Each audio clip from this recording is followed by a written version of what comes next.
Whātalo whātu I le pa ia maulunga si o tātou wātunuu I le ni fo I tai au fou. Ea I le maleifua mai ai whānunga le leo si o tātou wātunuu.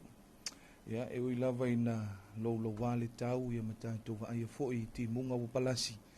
Ea ai le mawhaiona tu au noa I tātou e le tātou tapa au sili le langi. Ea sa ta oto ma tō whawhalu tātou wātunuu I le pō ana pō. Ma sa tau mate fo I le ete. Ea ai ui lea. Ea lea wa tātou wa wala whai mai whanunga le leisio tātou wa tunu e meise Samoa atoa e le ni fo I aso fau ma le ni tai fau.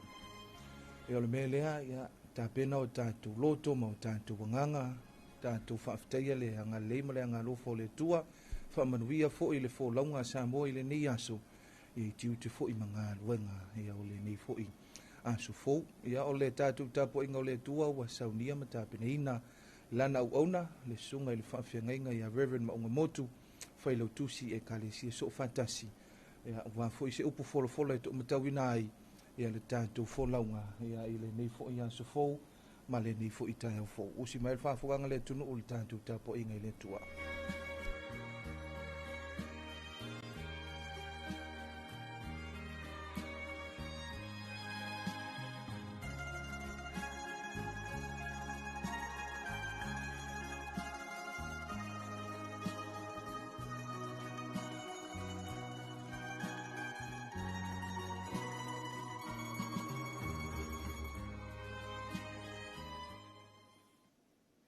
Ora tātou tapo I atu I le atua, si o tātou tatalo. Anganga pa I aero mātou fisoso na siri. O leanga tonu ai vi inga mātou te tāpena I lo suafa. Patasi maia ma e to ia loto tapo inga a Samoa. Iria mātou atu I le anganga maurano ma le whamaoni umarama. E wai mea umo I le whasiri siri ina o lo vi inga. O lo rawa suafa Yesu Kristo o mātou o le mawara autua I nei. Amen. O la tātou pese ua saunio. Le pongi sa ua alu, ua oso mai le la. Ua tele lo mamalu, lo matu nei tama. Le langi ua pupuna, whapea malalo nei. Ua usu mai e manu, tinga e lelei.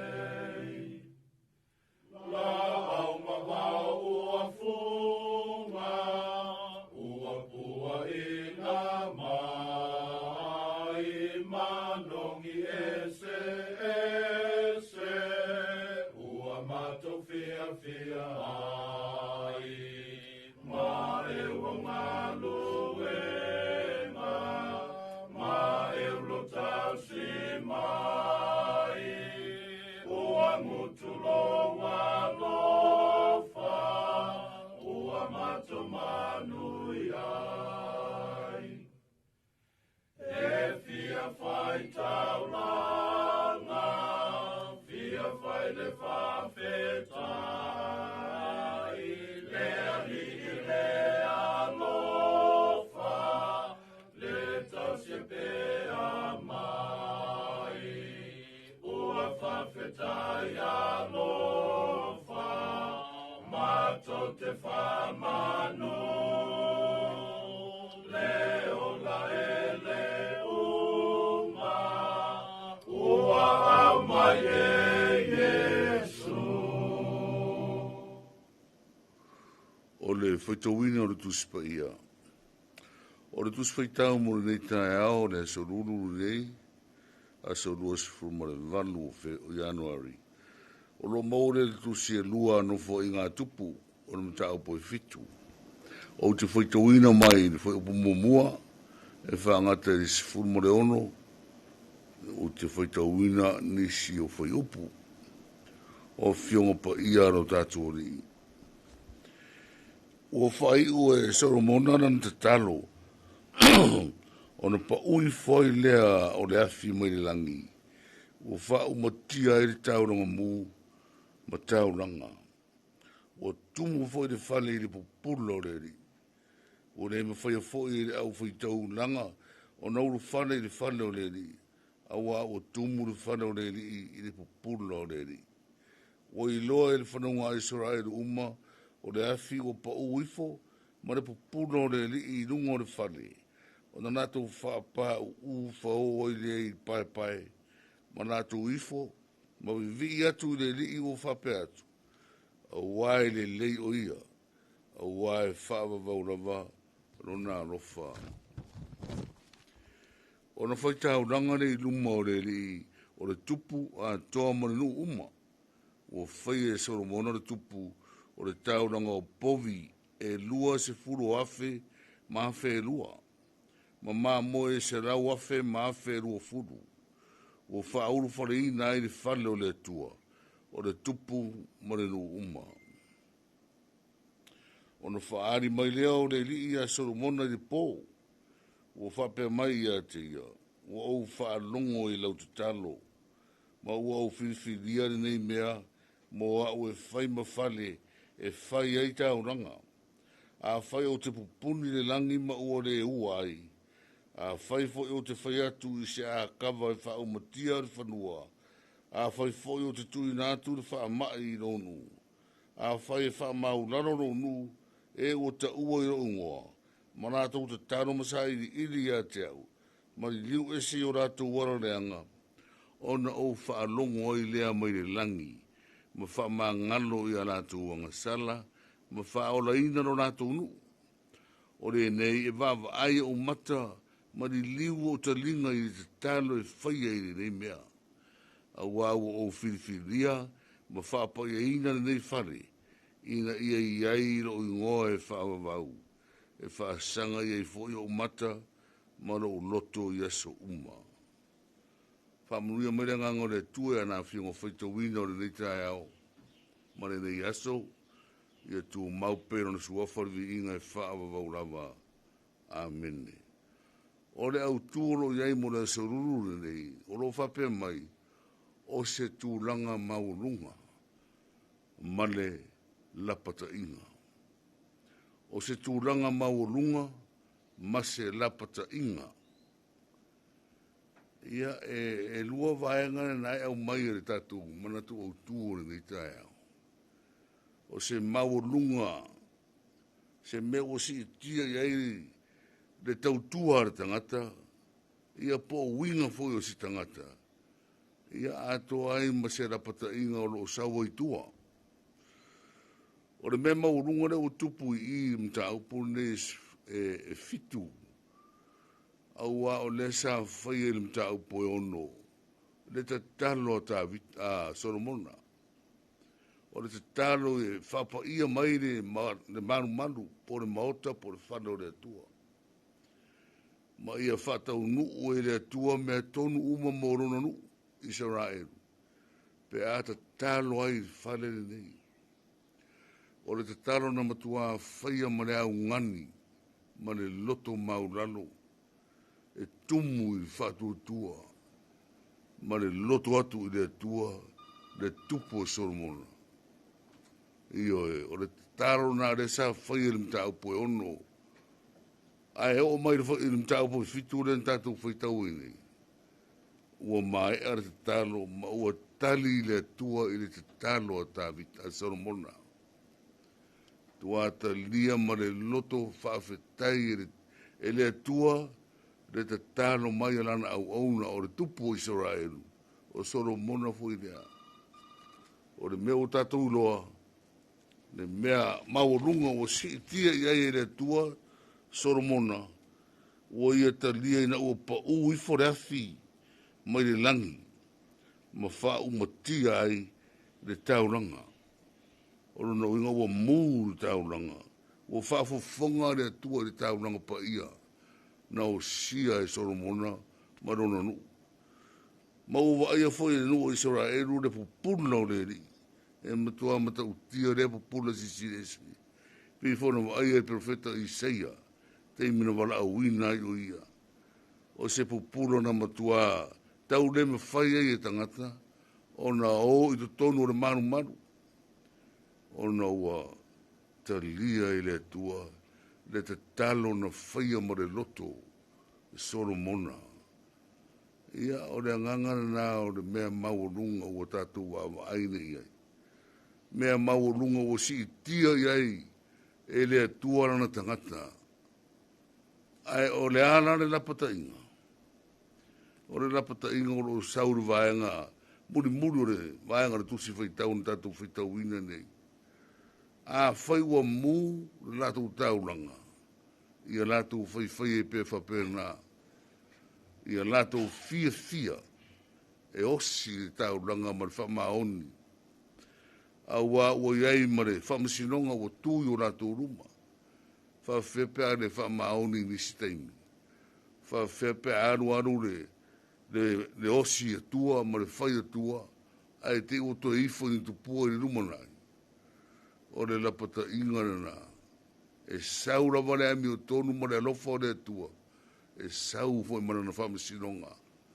Ina ia tū mau le tangata. I le alawa o le ami o tonu e peo na whatino ina. A whaiwa a mata i se tara fia na mata upuru ne fitu. E ta taua o na whai uai ma ola i pea, ma soi fua i pea nu. A wae whape nafoi. O na lofa pea, ma lofa muti vane. Ma lofa e whawa vaule atua. I ona tangata. Samoai. O lea fo i tu o lalo o le tara le lei. I le nei tae a amare nei aso. Tātou wō i le atua. Tātou whaitau ranga. Tātou ta talo maturi vai. I le atua e maise o le tau amatanga. O le tātou whainga malanga o le nei tau sanga. Tātou wō whatasi ma le atua. Aone o tātou wō so tātou marosi. Po so tātou atama mai e whao ngā upu e tātou te tau te tālai. Aua lava. I tātou wō maro tātou mautinoa. O whama ite le atua. Upu i o tātou ngutu. Tātou te ole atua i a te ia. I mea tātou te mo mia. Mo le manuia si o tātou atunu. Arofangia e le tuore nei aso i fufuanga. Ma whatataunga, ia e maise foi, a o maire po, tātou te maro lo ma le whire mua o le tua. Tātou te tāno. Hawhtei te le tua i ro lofa maro wangane nei, ia Samoa. Mātou aia foi ni tae ao, le mātanga o fio na o fio.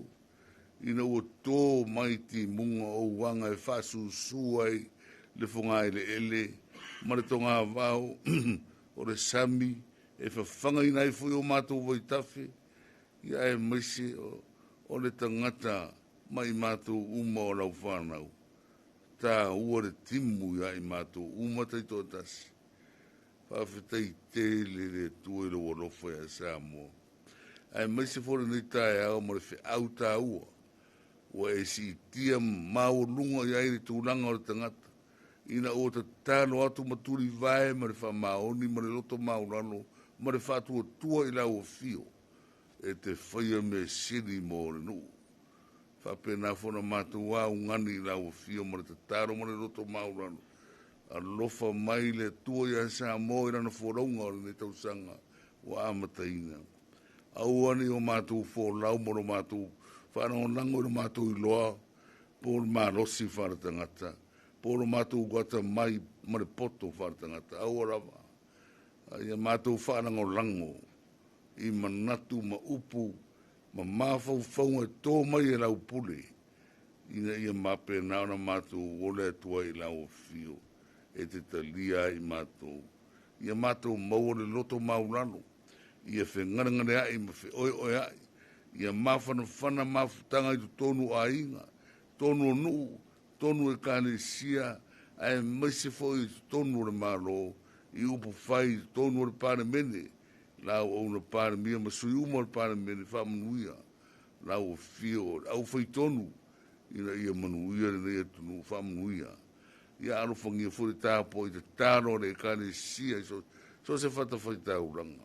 Ia arofangia tangata anu o Samoa, i te tonu nu ma inga, ia i le lofa i te whamanuia, te ngā ruenga tau ati nai tonu a inga, wane manuia lau tele o a inga ma whanau, mai se foi o nuu mai e kāle sia. Aro whangia fo inisi o tu nuu, o nuu ti mea fantasi marinei tu nuu, whamanuia ro ratu wana rofa mai i a Samoa. Whamanuia lau tele marito tele o whawhanga mau mai, inisi o tu nuu o ratu o mauare nei whasera raunga. Whamanuia i rātou i lo alofa. Alofa ngia le ofisa whasera raunga nei, o le tua e pi ma le TV iwa. E ala tua ila utara le leiso situri manu Samoa, mai e o whanongonongo mai, whamanuia, lau o whaingaruenga nei, ia rato maupea le manosi ma le whamaoni, tau tua ina i lea tu nuuna i so se mea. Mātou mana tua e o iai whanonoanga, ono o le malanga le maliu mo le oti, whamaisi ma whamawhanaro o nganga mo i ratou. Ia alofangia nei, foi aso mo nei vai aso ia ile lofo rau fio fu fuanga maro mai kari sia mai se fara tonga tu mot pa muir au matu tu tonu nu mainga pa ia tu ile fire mu rau fio sa uli foi na matu fa na ula enga wa onga ia rato mo maros pui o rato o langa i aonga le siri no nato mata tau i lau o fio. O le amatanga o le poto siri mo le poto moni. Mātou te taro whama ngaro mai lava Samoa. Tere teimi mātou te oesiai mai lau o fio. Tere teimi mātou te wha ngaro mo le mawhau i lau o fio le tuae. Whama ngaro mai no mātou vai whanatangata. Ao mātou te taro ia, e rawa suafo i sure ri whaoro. Tu mau i mātou rungo manawan mnui o ere tuarta mā, ne alo mo re anganga sa nei whawavau rau. Amen. Amen.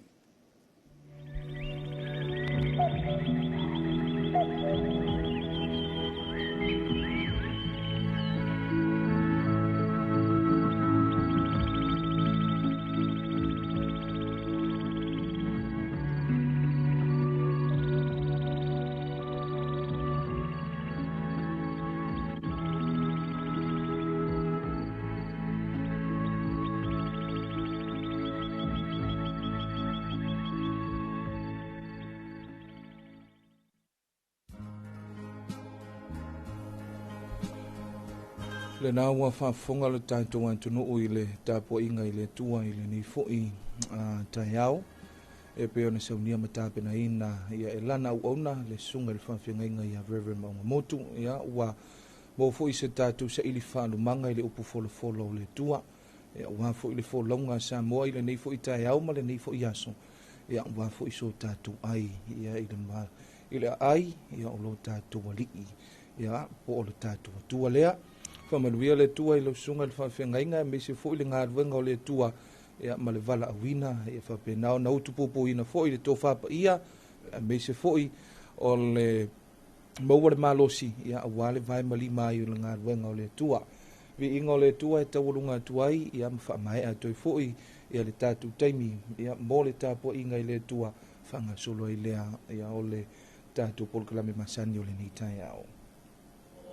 Ia so mai ia fina le tawa le tawa ua tau lo tato watua e au matato e ona le mana e manu malo le tawa le nei na tawa Yesu ua le mawhaia i satani etu awalo na ulu na tu i palai i ona polava na whaia i nai le i tutawa e mano ua tautonga whau e mano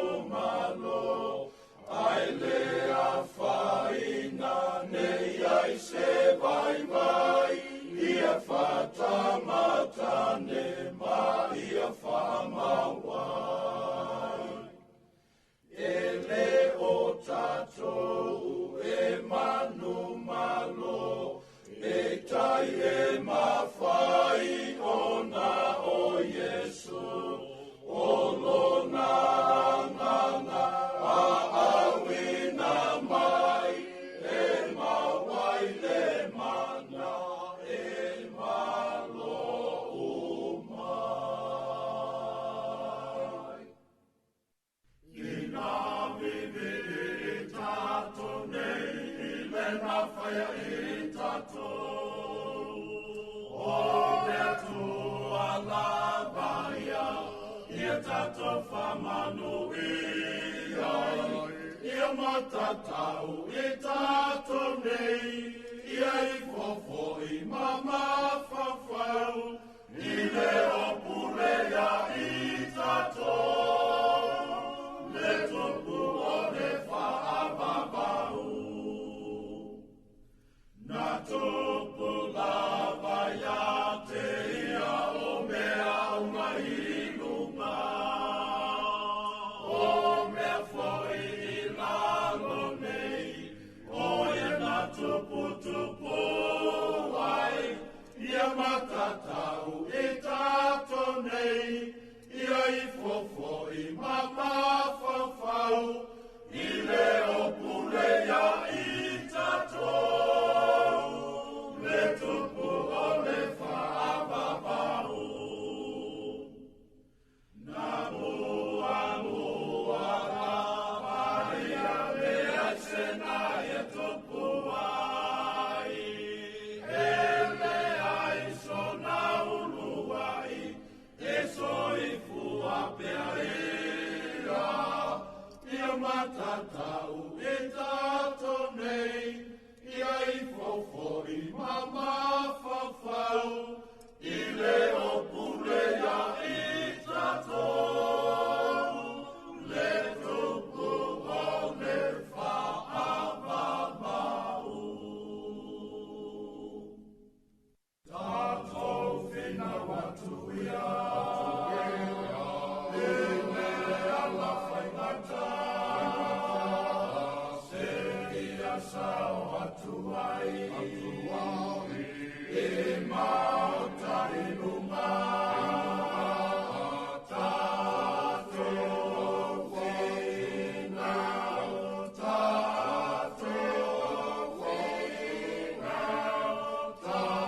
tatou whina, tatou whina watu ia. Ia whasanga ia Yesu, le huatongi o la mai, ia sawa le tonu ia, i me ala e o mai, tatou whina, tatou whina, tatou whina, tatou whina watu ia. E sau mai lunga, e o sapapali ai, o le anaka silea, uai ato se tonu mai,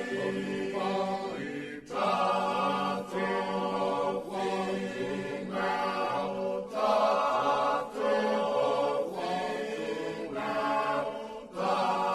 tatou whina, tatou whina watu ia. Ia tai tai ai matou, o ele alangasa, ma e whamano si mai, se ia sao i lunga, tatou whina, tatou whina, tatou whina, tatou whina watu ia. Le maota i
chua e ofo fongia.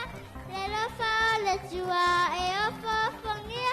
Le lofa siri siri le moa. Fia whalono ngatu aiki. Uras pulu amau. Number 1. Le wala leo numero tasi Samoa. 2AB le si ufofongo Samoa. Wala au mai le vaenga le maketi. Mo sau whaala wiloa e fia whaia e se tau whaamali loto. Maua le whamama avenga. Mo oe malau bisinisi. Ua so ai Samoa. Amerika Samoa, toke lau, male lalolangi atoa. Iana la leo a mo 5 whao. Wha mo iwa tasi tesi male tasi. Iwa lua tesi male tasi. Le tasi o fitu tesi male wha. Wala au nei loa i le telefoni. Walu whalua ono tasi fitu. Ma whaafesili mo le vaenga o whaalau iloa. 2AB le si ufofongo Samoa. Numero tasi.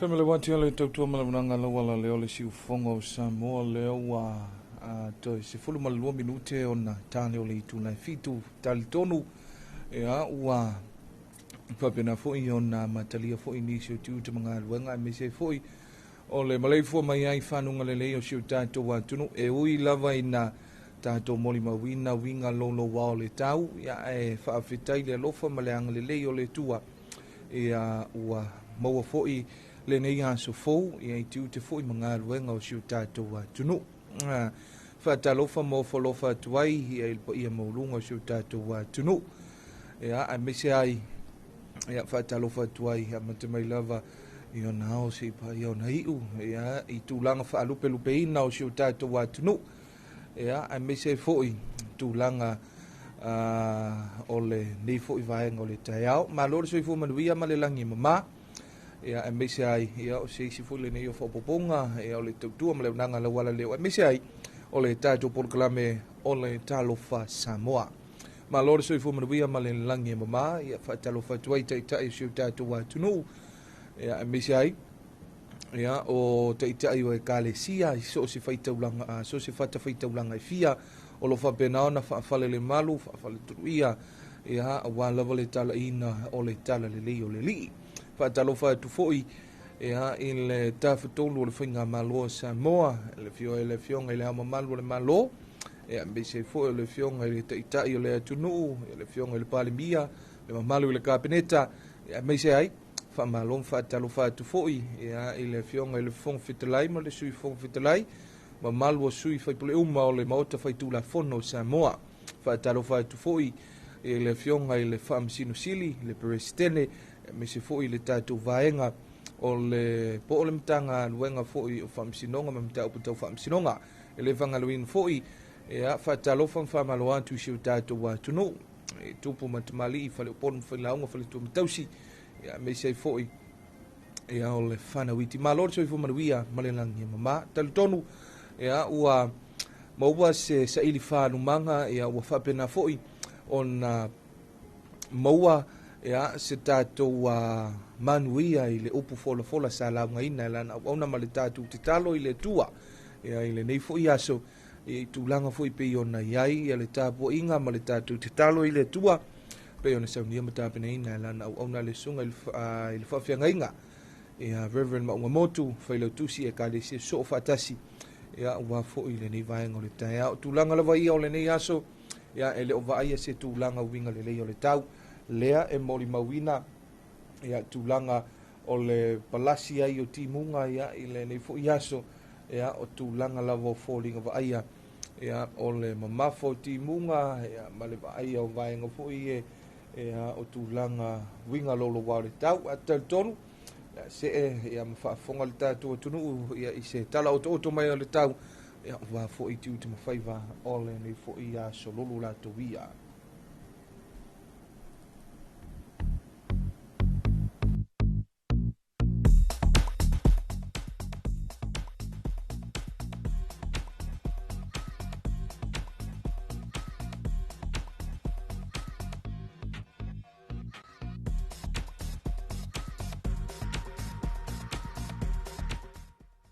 Talo falava ia o le tātou talo le tau mo vaenga umau Samoa whamawina le ofisa o le vaai taule i tūlai a whalelima i le tai au nei o le solulu lua sifuru ma le valua i anuari lua fe lua sifuru wono.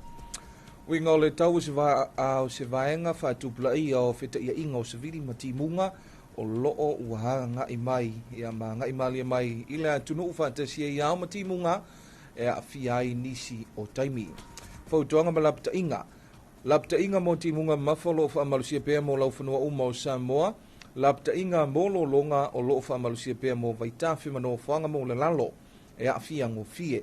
Fautuanga o savili malolosi o loo fa malusia pea mo Samoa atoa. Talol tau mo upolu mo le so vaenga matu i sifo falfapi manono. Sa e saute sifo alipata sa fata si umu malifanga. Mo le so e ta ape solo ai timu ma e ono mamafa i ni isi o taimi. E iei wila ma e wha tau savili i ni isi o taimi. Talo le tau mo se vai sa e matui sa e sa le longa sa le aula matui sifo a vawa sau fale a lupo wha pe masaute palauli lata mane iafo. E ta ape solo ai timu ma e ono mamafa i ni isi o taimi. E iei wila ma e wha tau savili. Talo le tau mo o ngā sami mga te whale o Samoa, whamawina le itulai a whale lima ea i le tai au nei, o le o le tai au le solulu lua sifu malawalu i anuari, wafe lua sifu luono se i aulia le vai luanga o le po ana nei. Uinga o le tau o au savili o le lai savili mai sisifo, o loo a fia i pea o ngā sami o Samoa, fautuanga malapta inga, fautuanga mo o ngā sami o loo whaamalusia pea mo o ngā sami uma o Samoa.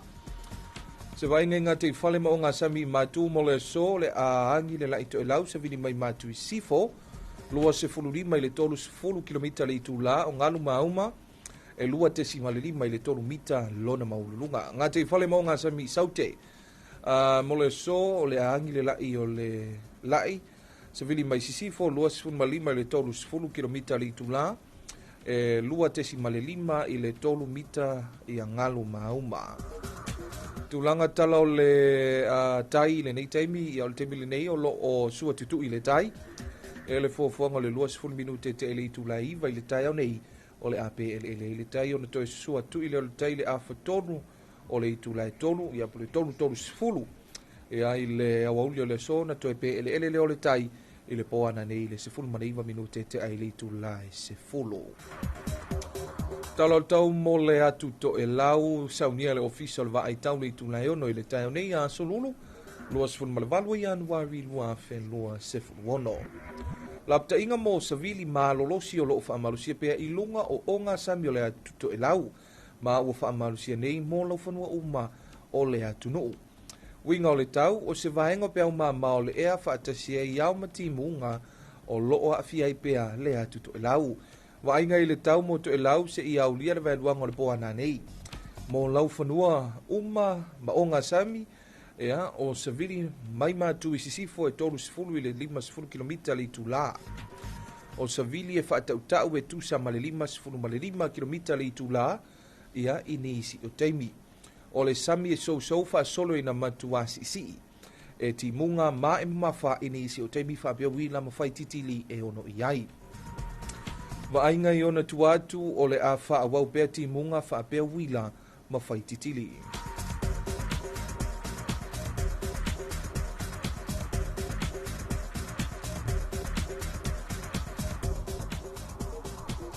Morning district forecast for Samoa issued by Samoa Meteorological Services at 5:30 a.m. Wednesday 28th of January 2026. Situation and active conventions are shown in slowly moving near Samoa associated with developing clouds and showers affecting the group at times. Advisory and warning, heavy rain warning remains in force for all land areas of Samoa. Flood warning remain in force for all major rivers and low-lying vulnerable areas. Wind advisory remain in force for all Samoa. An update for Upolu, north-northwest Falefa'apia Manono, east-southeast Alipata, Safata, Siumu and Lefanga. For today, scattered showers with possible heavy force at times, thunderstorm and gusty winds. An update for Hawaii, east-northeast Salelonga, Saleaula, northwest Avawa, South Falealupo, South Palauli Lata and Yafu. Scattered showers with possible heavy force at times, thunderstorm and gusty winds. Morning marine forecast for Samoa issued on Wednesday, 28th of January 2026 at 5:30 a.m. valid until midnight tonight. Situation: a westerly wind flow continues to affect Samoa's marine waters. Advisory and warning, marine advisory remains in effect for all marine waters.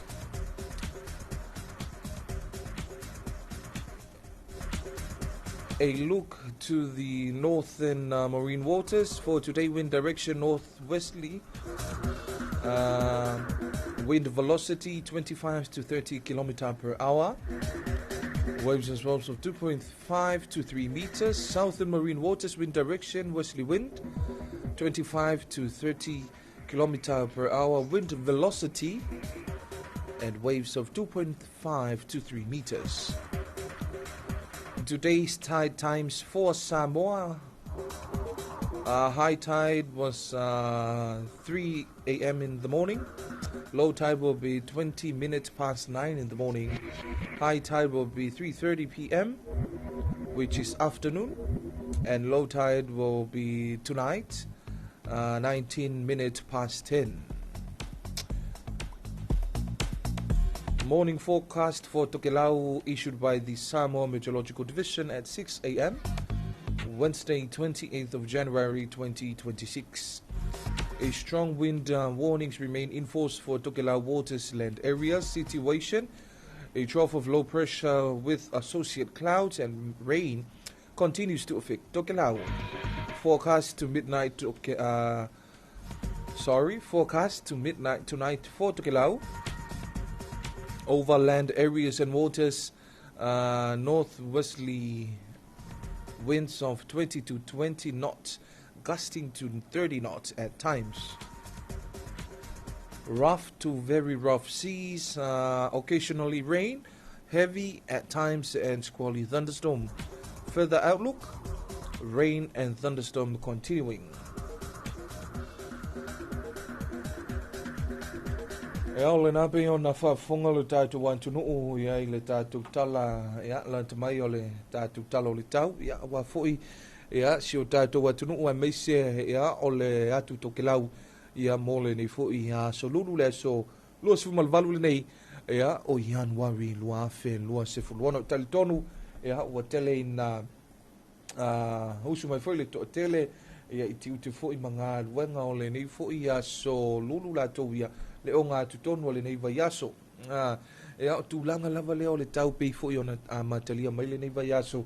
Ea o wā fo i tūlanga pei ona iai. Ia e whafteile a lofo le tua.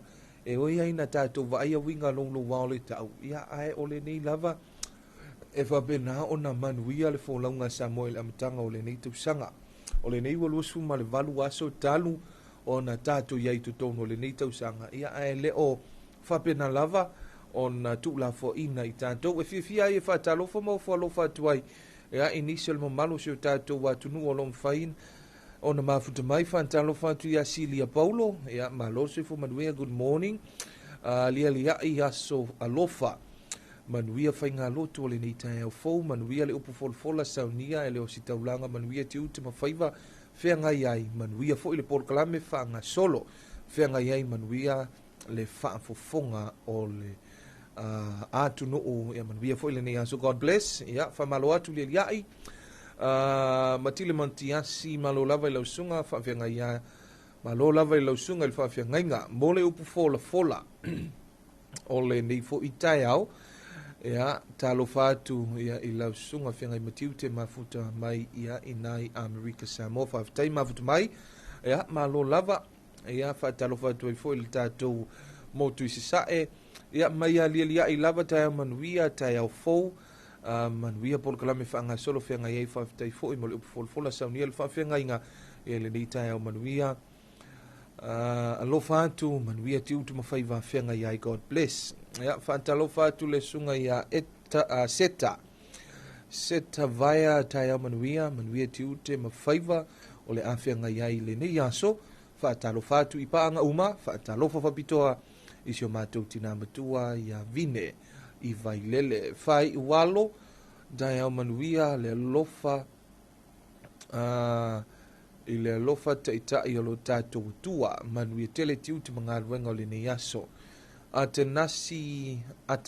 atanesi le aupepe tagaloa soifua manuia i lenei aso fou malo le soifua ia o loo mafuta mai Wellington e pei o le auga lea mo le faamoemoe o le tatou polokalame o le faatalofa masani mai nei o tatou aiga ma paaga o loo faapena na aumau ia tunuu mamao ia malolofa mai foʻi sio tatou atunuu e le o malolo lava ia le latou foʻi tautua ai taumalele ia i sio tatou atunuu ao lea ua tatonu le itulae fitu ia usi mai le faafogaga le atunuu i le uluaʻi faasalauina ua tatou talafou nisi o mea ua tutupu ma ua tutupu o tutupu i tonu o sio tatou atunuu ia mesi foʻi nisi o tala mai le pasifika ma atunuu mamao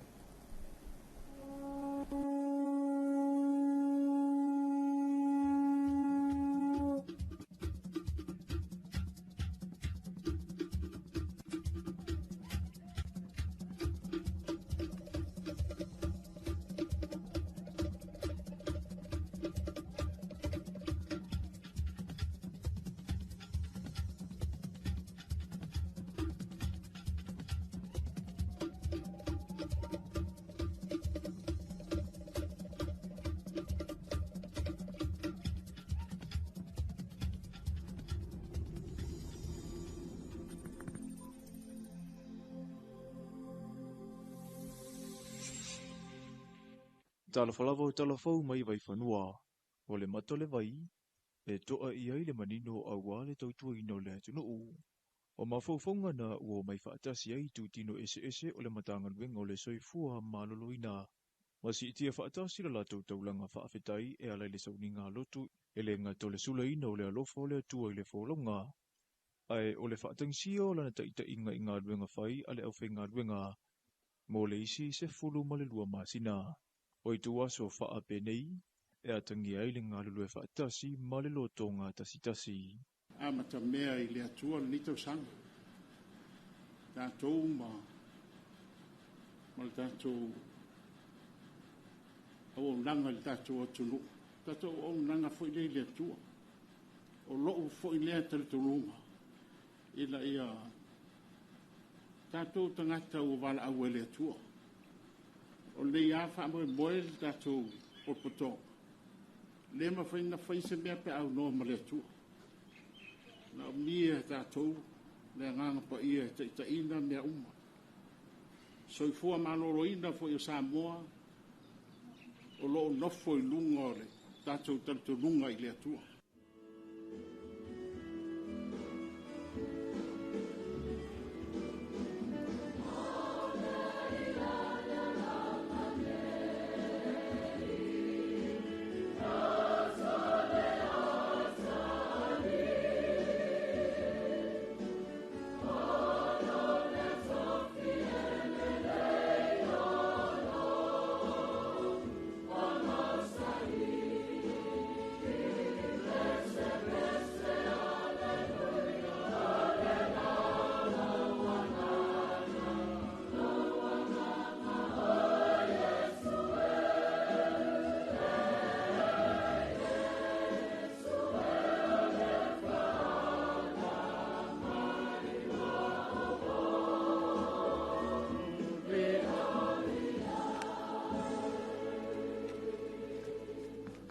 O sewa noa wha auro.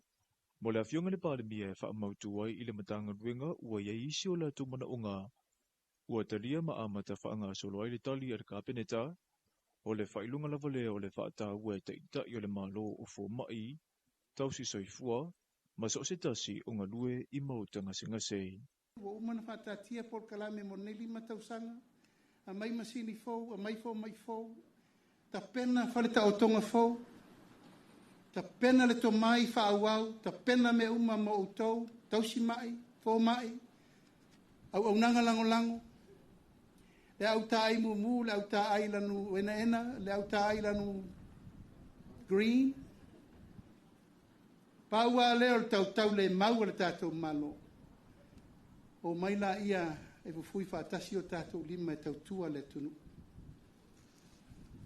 Sa autou sauno mai tionga le perestene i le tātou whale mo fo mai, wo umano o whai alimento whatonua ia o whai. La ua watu le whale le sa fio i leo le malo mo o tau. I ngā tai atu i. A ngā i lole iai whaatino fai uma mea le lei ia mautu le tātou whale mai, ma tātou fo mai. Ala se lau tau sanga i leto e isto no whangatu tonu. O leo ta pena le ho le fo le tātou tene rau si mai. Sa auni ho le malo, so soni atu. O leo ta pena swinga te tele fo mo le nei lima tau sanga. O leo lua isa uninga lo tule nei ale soifua maloloina malolato o fisa silifou. Le fionga ia Junes Canlen Lui na ia saunoa o lona tula i mai o le aamana ia tele lana au whainga renga. To the management and staff of the Ministry of Health, I thank you sincerely for your dedication, your professionalism and support. You are the backbone of this ministry. I recognize the long hours, the sacrifices and the commitments you give every day, often under challenging circumstances. As we walk this journey together over the next 3 years, I commit to leading with openness, fairness and respect. Ma le whaamua le soifua manuia o tangata anu ue suru whaia tumo tonga fitinga. O le nei sauninga na whaia I uluma toa. Po o le alawa le laititi o le tutongi na iai le whaatoa a matai o le soifua ngalue na ono sai tu mau mo le nganga whaamaoni le ngata le fia whaia o se sao le atunu u. Ai o le sa uli fo o se manuia o le a inga. O le mau lea le afionga ia pule lua iwa o ina. Lea ua tolu se fulu ma le walu tausanga I le tausanga le nei. O lana au nanga I le matanga luenga o tiu te matupe maua. Na ia whaailoa ina ua mae a na ua onga. O le ngaluenga lava le nei na mua tani mai o ana tusi talo sanga. Ma ave a toa lo ia I lona malo sise ia o mai I le aso. Ina vai te tuai o whasolonga o afo I o promotion na. Se ilonga e whaama vaile pe tua ele mta long to afanya me ilunga ia mo ava noa ele la se fa vai a me no fo ele le awoni to fengal pe o lu tawana sa ia ona o tawa te na ainga ia malele la va for selling na vai te ai sa na wa fa o pele to tua ia male ngalwe po la le to ngalwe o la te ngalwe el temine ai to tua mal fa mauni le fatino ngala no ia te la ngona le ma wan fana po ai o se fautuanga fo na mo le au ai nga ia fo mai ia wa o te le ana te mi fa fautua te to mai fenga ben o fautuanga na tu ia ai fa le la nga ben Ele whelua inga matala fau mai vai whanua. Na tā ua I se tasi na urufale atu I le matanga luenga I le tausanga ia whaiva sa lauiwa se fulumala iwa. Le awhionga ia sa oalo talusanga siaki. A tō manatu I le umi o ia sa mai atu wasa e tele le soifuanga whainga luenga. E whaafetai lona loto I tō mai ma wanoa ua ia maua. Ele tasi se vaenga sa ngalue ai. Ma o le atina eina lavalea o lona soifua au auna. Na ia sau noa ma whaifo I ona whaatu ma wina le fia ngalue pea. Pe a avea le whale whainga luenga o se a inga. Amatumtanga mai o le olanga whainga luenga I nei ia. Te lea nilu tau. Ia ni whawhita o li fo isa whawhianga e nawa I tau. E pita e ua lua I le ngalue ai fo I tutono nei ofisa. Te le I o nei nia o onga tau. o li me koe lu i tau ai fo i leo langa mo le anga i lunga. Ia e mai se o tono nei ofisa. Ia matango fia le si o manga i le whainga luenga. Sa amatalia mai le corporate services. Ia le vaenga le finance. Panga soloa i le vaenga le trade facilitation. Ia ona whai uai lea le vaenga le border operations. E pe no nau o mele vai taulini. Ia o le ua vea ia o ma o principal officer. E mai se ano usau tele i lava sa usi le fia i tūlanga i mea tau tūla whonuma. Ia o le taimine, ia o tele ele, ia tina e ina o lo tangata whainga luenga. E a toa i le tausanga le nei le tolu se fulu tausanga o le tautua a le awhionga. Ia tolu ma ana ave Rodney Luyen, ma o lo se ei i le tofinga o fisasili lango le taimile nei. Na te langona i na fo i langona o le au whainga luenga o lo o i lalo o lana ta inga. I le whainga tā o le ngā luenga na i tau mawhai mai ai, ma e whinau pēr ia sa uma ona o le si itia o au aunanga a le ofisa o tiute. Ia o le naluena muamua lea na umalo le UPY aso i ia a matamela i le iwa ono. Ia teimi nei, ia o te loa le o le naluena muamua le ia o le naluena muamuli foi lea pe a teleani tautanga toe mawel malos. O aso ia sa la kikia le volume of trade sa o lo tonu. Ia o vai teimi nei, ia o facing there's a bit of an increase in the volume of trade. So, ole luitawa ia matova ole in terms of compliance o tangata ia mai o lo tonu. Ia mataulia o ava pe increase le volume of trade ia o increase for le non-compliance o tangata nei. So, ole matoanga luena ole saidi di ma tamfai ia maua le tupele mpaina o le matanga luena. Ola uia me to tia te no whenga lunga ai. Ma se me ua o ina mai. O le whamaunki. E po whea la tamai o tangata i whea le aise whamauni. E whengatanga wha atino lunga lunga e tauna whai ato le integrity. We do have an integrity framework. So pe o le mea hoi na e tele no u talangoi fo i la uvaenga. E whaamua le whamauni. O le vai aso le nei mo le silafia o lo o whaatawa i pēle sa o le ofisa o tiute i Samoa, ma o ila tau nei ua silia le lua se fulu tausanga o au auna pēa, e whaima whaamalo si au, ai o le oa fo i o le mawhau e mawhai o nau la tau whaaso hatu i e ua filifili, i le nei vai tau e a vea le ofisa o tiute mai tu tino le malo, e tau tuai i le atunu u. E o atu i le se fulu afe tala le sala tupe mo so o sitasi e whaia se soli ngā tula whono, tau i sa wanga unga, i le awhio anga o solo ma e matua mamalu le tapu le awhio anga, e le talia ia i tu a i ngā mionga i ona ele. O le awhio anga o solo o se tasi le nei o awhio anga o awai le polokalame whaalawi loa le to manga mo e pupunga tia. Mo le tu malo whaapalo tau anoa maalua, lea e awai whaatasi ai ma awhio anga o Eva Masale Lesi. I le whelo inga tala whaumei vai whanua ma le tofio le awhio anga.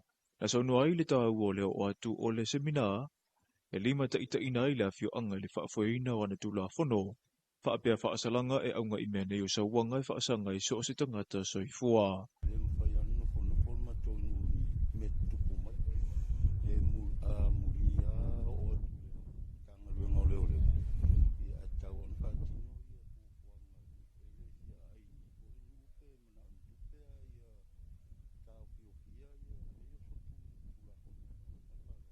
Sa ta ua le ta i o mata upu ua whaato ai atu le whaala putonga le tōmanga.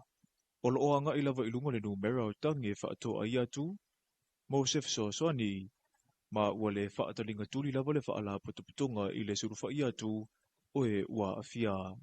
O le mafua anga le nā ua toe a apai i le whainga pa anga ma malu le malo, e whaia whaama i tenei mo le atunu ulau tele.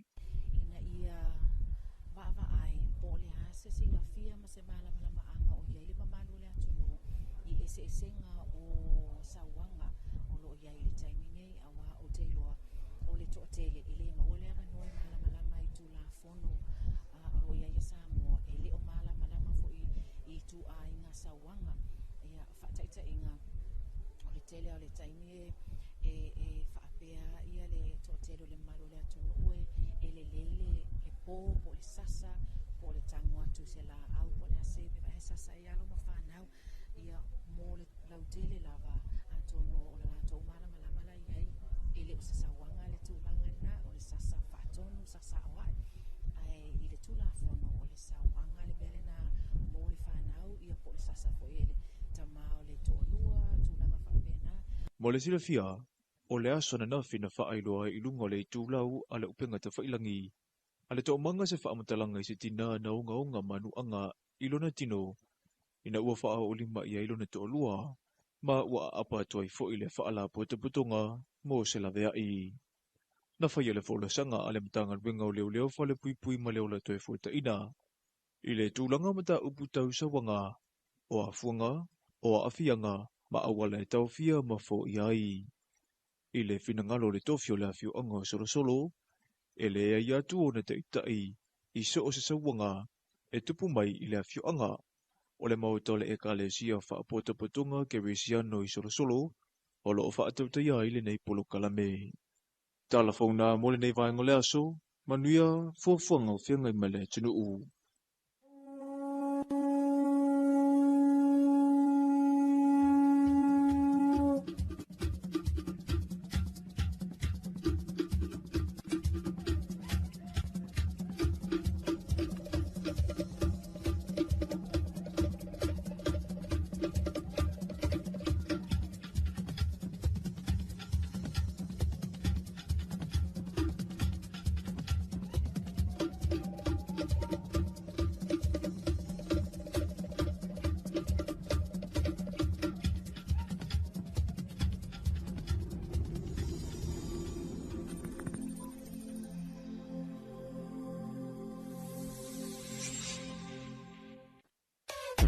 Le wala leo numero tasi Samoa. Tuipi le si ufofongo Samoa. Vala au mai le vaenga le maketi. Mo sau whaala wiloa e fia whaia i se tau whaamali loto. Maua le whamama avenga. Mo oe malau bisinisi. Ua soo ai Samoa, Amerika Samoa, toke lau, ma le lalolangi atoa. Ia na la leo a mo lima whao, wha mo iwa tasi tesi male tasi, iwa lua tesi male tasi, le tasi o fitu tesi male wha. Vala au nei loa i le telefoni. Valu whalua ono tasi fitu. Ma whaafesili mo le vaenga o whaalau iloa. Tuipi le si ufofongo Samoa. Numero tasi. Puipuinga o fianga le pesi ai o le whaamai o le dengue fever. Ia matua whaatamaia no fuanga uma e tautu ufua mana no fuai namu. Whaamamala pisi mau tauta i ta whaafale. O na ole nei vai tau o timonga. Ua vai ai le tele o vai toa. Pau ta avale maisi me whai tino e toa ai le sua vai. Ia matua whaamamala vai anga uma nei. Ina ia tau fia ile pe peso le dengue fever i le atunuu. Tātou ngā lulu e whaatasi, mo se sā mua maroloina. Mo nisi whaamatalanga, whaafso ta intanga luenga le soifua maroloina. Telefoni ono varutasi o.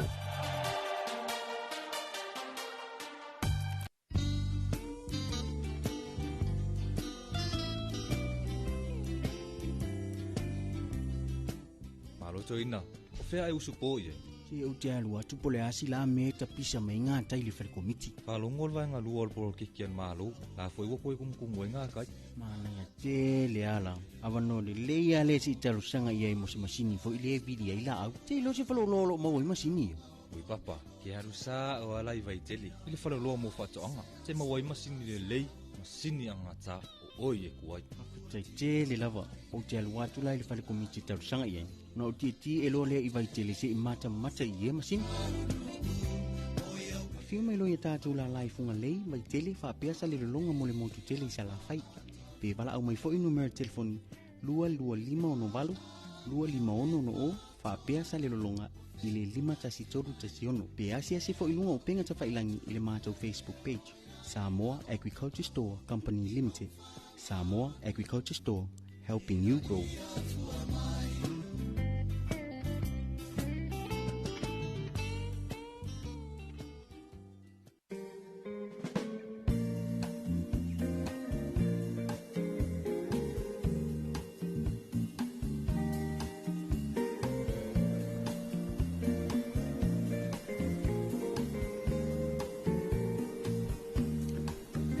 Mai whamwhunga si o tātou wā tunu o i le uruai whasalawina o tātou tāna fōu.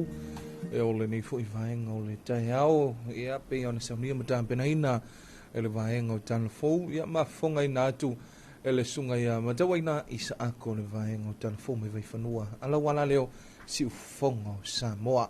Le mwhai ona e toi whafunga e ai lona toi whasalawina e ai le itula e valu e ai le tai au nei. E a ole tūlanga lava ia ole ni tai au ma le nei fo i ansa fou e le matau atu i whawha to le tātou ofisa whasale lau ma le tātou potu nei. Ia, ua matua i mā losi lava le palasi o Timunga. Ia, ai ui i lea. Ia, ole a lava i wa ai e tūlanga ole uso ole to tele i tiu te mga luenga. Tali tonu foi whapea foi ia, e le o mai loa ai foi ni i nai o tātou nuu mawhio anga i no i tua. Vai fo i lele o le Palasio Timunga ia mato ma mafal Palasio Timunga nei tai au ia tal tonu foi wa ma fo i ona lolo vaia ia nisi o vaenga o le tunu o ia o le fautuanga la vaia ma le tu alalo le tanto Polkalame me se foi le tanto wana leoni tau tu na i fo le saunga le mu e o ma se foi le wala ia wa ma fo i ona lolo vaia ia ma papa ia auto foi le tu low le fa fonga le tunu ia o le fautuanga lava alu le mu halu mali ala uta vale le se mete ona fa nati mai ai pete sawa ma tele vave mai ai le alu fai mali mai le alu fai mali mai ya ine me ane butupu se fa lave ya wa fa le tonu e foi leo le tai au ya e pe yo le manulauti lava ia ma le tulanga lava le nei foi tai au ma le tanto Porklame e o le longo pui ali o se o tatu wa tunu winga foi le le famtlang ia le ngata inisio vaenga wa tupu ia o vaenga foi wa fa penao na tanto va ia le nei vai tau ia ayo tal tonu lava lo o manuia lava si o tanto wa tunu o i lava ina tanto va ia winga lo wa le tau ma tanto mori mawina tulanga o le fesuisu ia inga le tau ia o le lava tu ina mai fautuanga o la inga o reporti la tamai le tanto official va tau tulanga wa iai le tatu ole tano le tau mantua o Samoa lava o lo i tonu o le piriota ia pole vai taule nei ia o tulanga o matangi ia ma sivili malulosi ia pole vai tau susu pole vai tau ole le tau fa Britania le tatu te iai le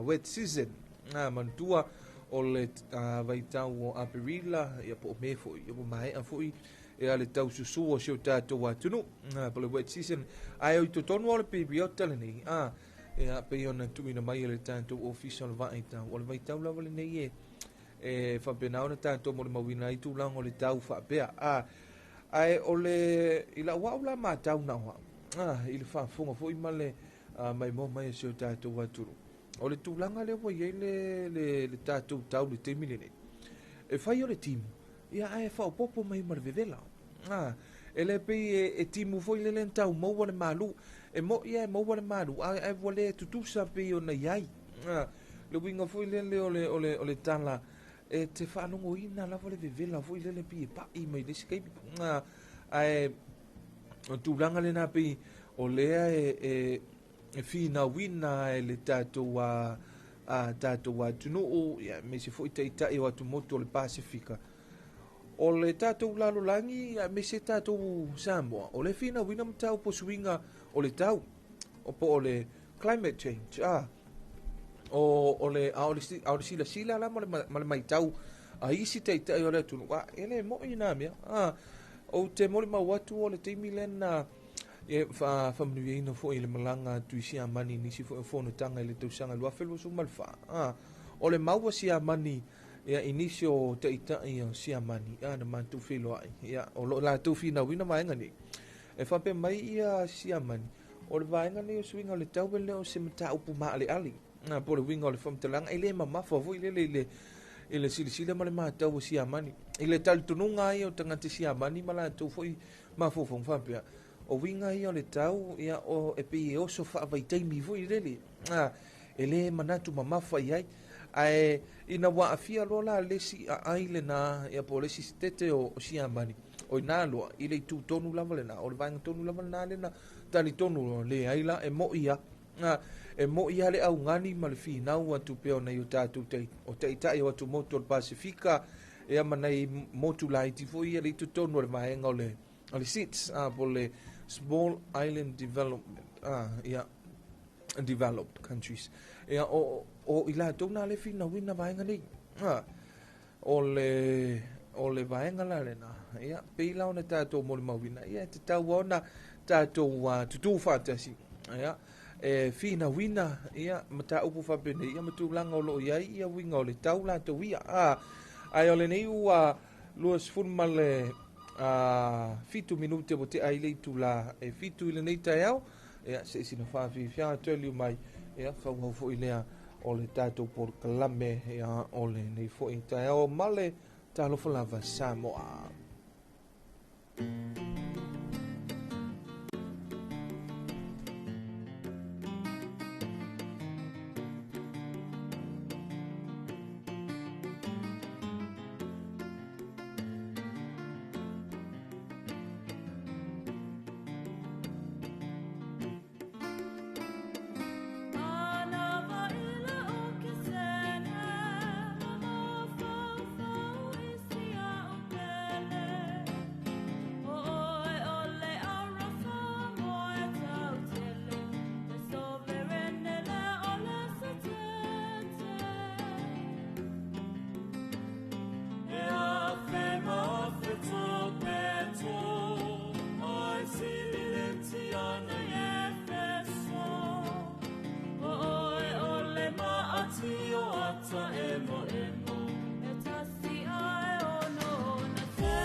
Savali Valley means go for a walk. Tell it out, Tala means too much talk. Alopoyete oil means I love you. Take it easy, fine. Savali Valley means go for a walk. Tell it out, Tala means too much talk. Alopoyete oil means I love you. Take it easy, fine. Ewa malio, abeile malo. Ewa sokuloto, atukulo finagalo. Tinemana means pretty girl. Ta'amilo means around the world. Whisper to me means muso my. Oh your way means my oh my. Ewa malio, abeile malo. Ewa sokuloto, atukulo finagalo. Go for a ride to your theater avale. Stay at home means no boile vale. The highest it to bed means no more money, much trouble means lave. Ewa malio, abeile malo. Ewa sokuloto, atukulo finagalo.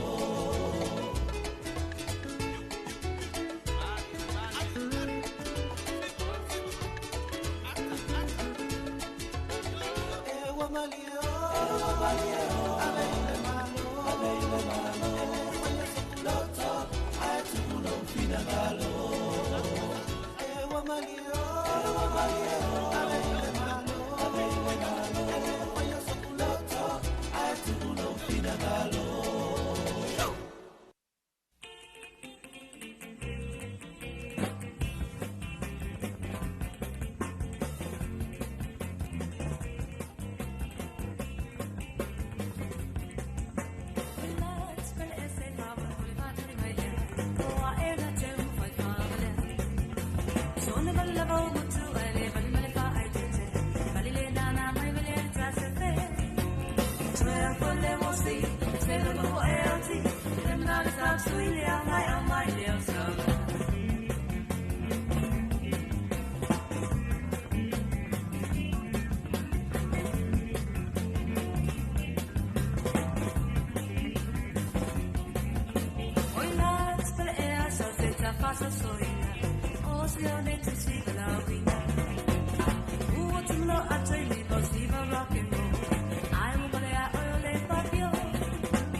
Say you will see patata.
I feel my little, I feel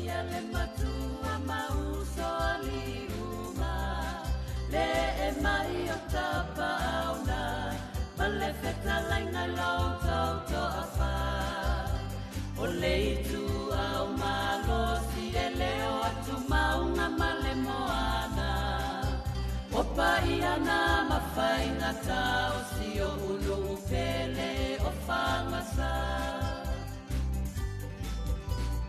La utala i si o ulu uele whaia o ni mea whaanunununu. Le to a whaua au a whaupu, le mamanu le au a whaamalunu. A o le to a fia le matua le uso ali e tau iai le tutu. Le awalu matupu a masala no ala te whaia mawha taunu. Tutu ila mamanua e te iso la vale mateia. Wha o te mamau i tua o le misiteri o mai le atua. O te leo ina le whanga ni filipa ala tua mai i vasa. Ae mua mua la vaita suluia e le lama le masina.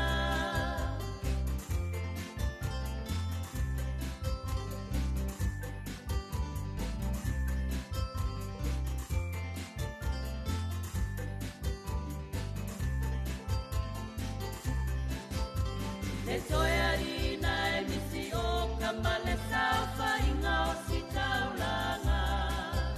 Ua ele whatafa i lau tau tua whaale anganga.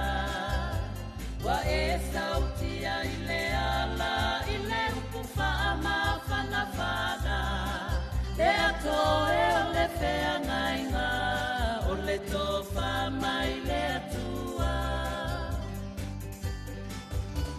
Ia unu e luma whalei le sami ua pei o te whaata.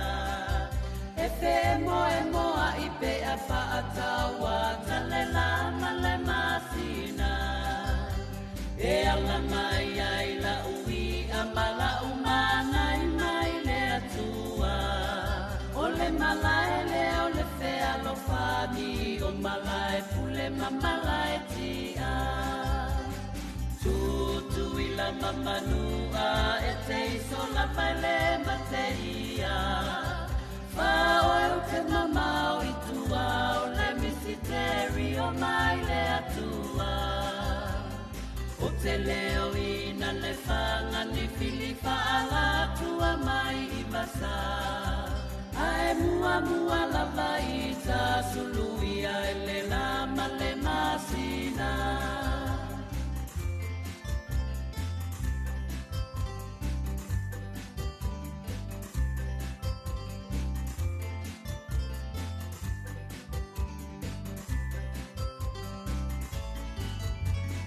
La utala i si o uwa a Samoa o le tau la lava o le tai. A whai e te fia tali tonu su e anelo utu si e te whai tau ai. E le lei tu la ua matana o mea ua masani ai. Ai awa lava e te su e ina le loloto e nene fuai o la wai.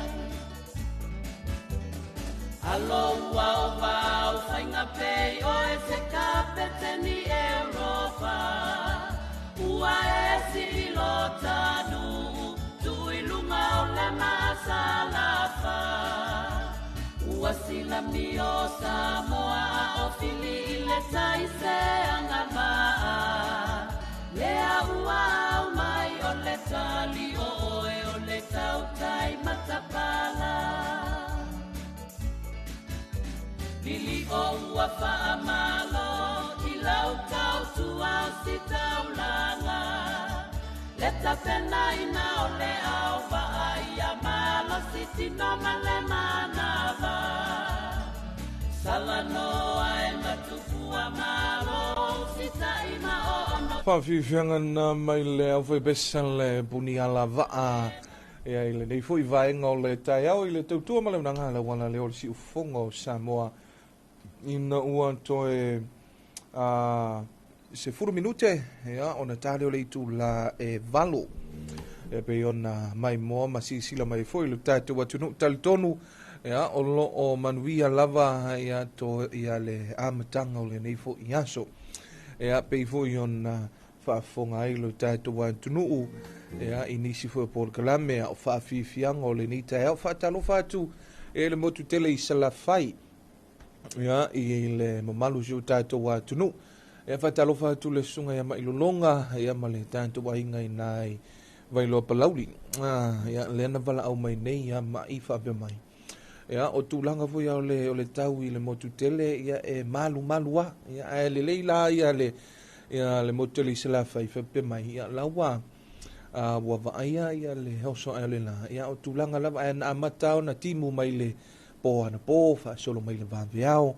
ia e le wa to ala to ia e pe o tātou ai tumo nei le e pe e malosi e la le pa lasi malosi o timunga ia ma whapena fui o na vaia tūlanga tō whantuta ia wa mole mawina fui ia o le timu le ni le palasi malosi le ia e overflow ai foi lele ia pe pa mai ai lunga tu lo le fa fonga se ta do tu nei tai au ia le vai por auto ia me le a si lai folo i vaenga le na ia fai mali mai alu le mula ta vale bana tua e ke le ia ele tau fa tonua ele tanto por kalame ia pe ia le matapia le mana ia po la le foi la e foi famtelanga si o tātou antunu ia ai o se fautuanga lava ma le tualalo i le mamalu si o tātou antunu ma le usu mai ai le to'atele galuega fai mali e mai ia ua ae saosaoa gei ia le fai o le sa vavali fonisi ia i autafa i fo le awala ia e susū ai si vaega la pe pisi aku fo'i le afuligoa le vai fo'i lele ia i le isi ta'avale le fepasia'i ia e lelei a le faifai malie e lelei foi le na e se le mea foi lele e kango i teikea le si tangata ia e teikea foi le si tangata le na oe ia pei foi ona iai ia tūlanga o le tau ia e tau mātau atu foi le watoa le timu ia o lea lava e wha malu foi lele ia le nei vaenga o le tai au fai mali e mai ai whaatalofa wha malo atu i nei whanau ia ma le to ia e foi o aonga wao le vai aso le nei ia le teleina e ai i onga foi o onga e kalesia o onga tu maoti ua ia lava le fa moe au tasi lava ia o le toi foi o le fa nau ia onga ia o le vai aso fo i le aso lona lua o Februari loa felua se fulu ono ia e pe o le vai aso le nei lea e fa anga solo ai ia le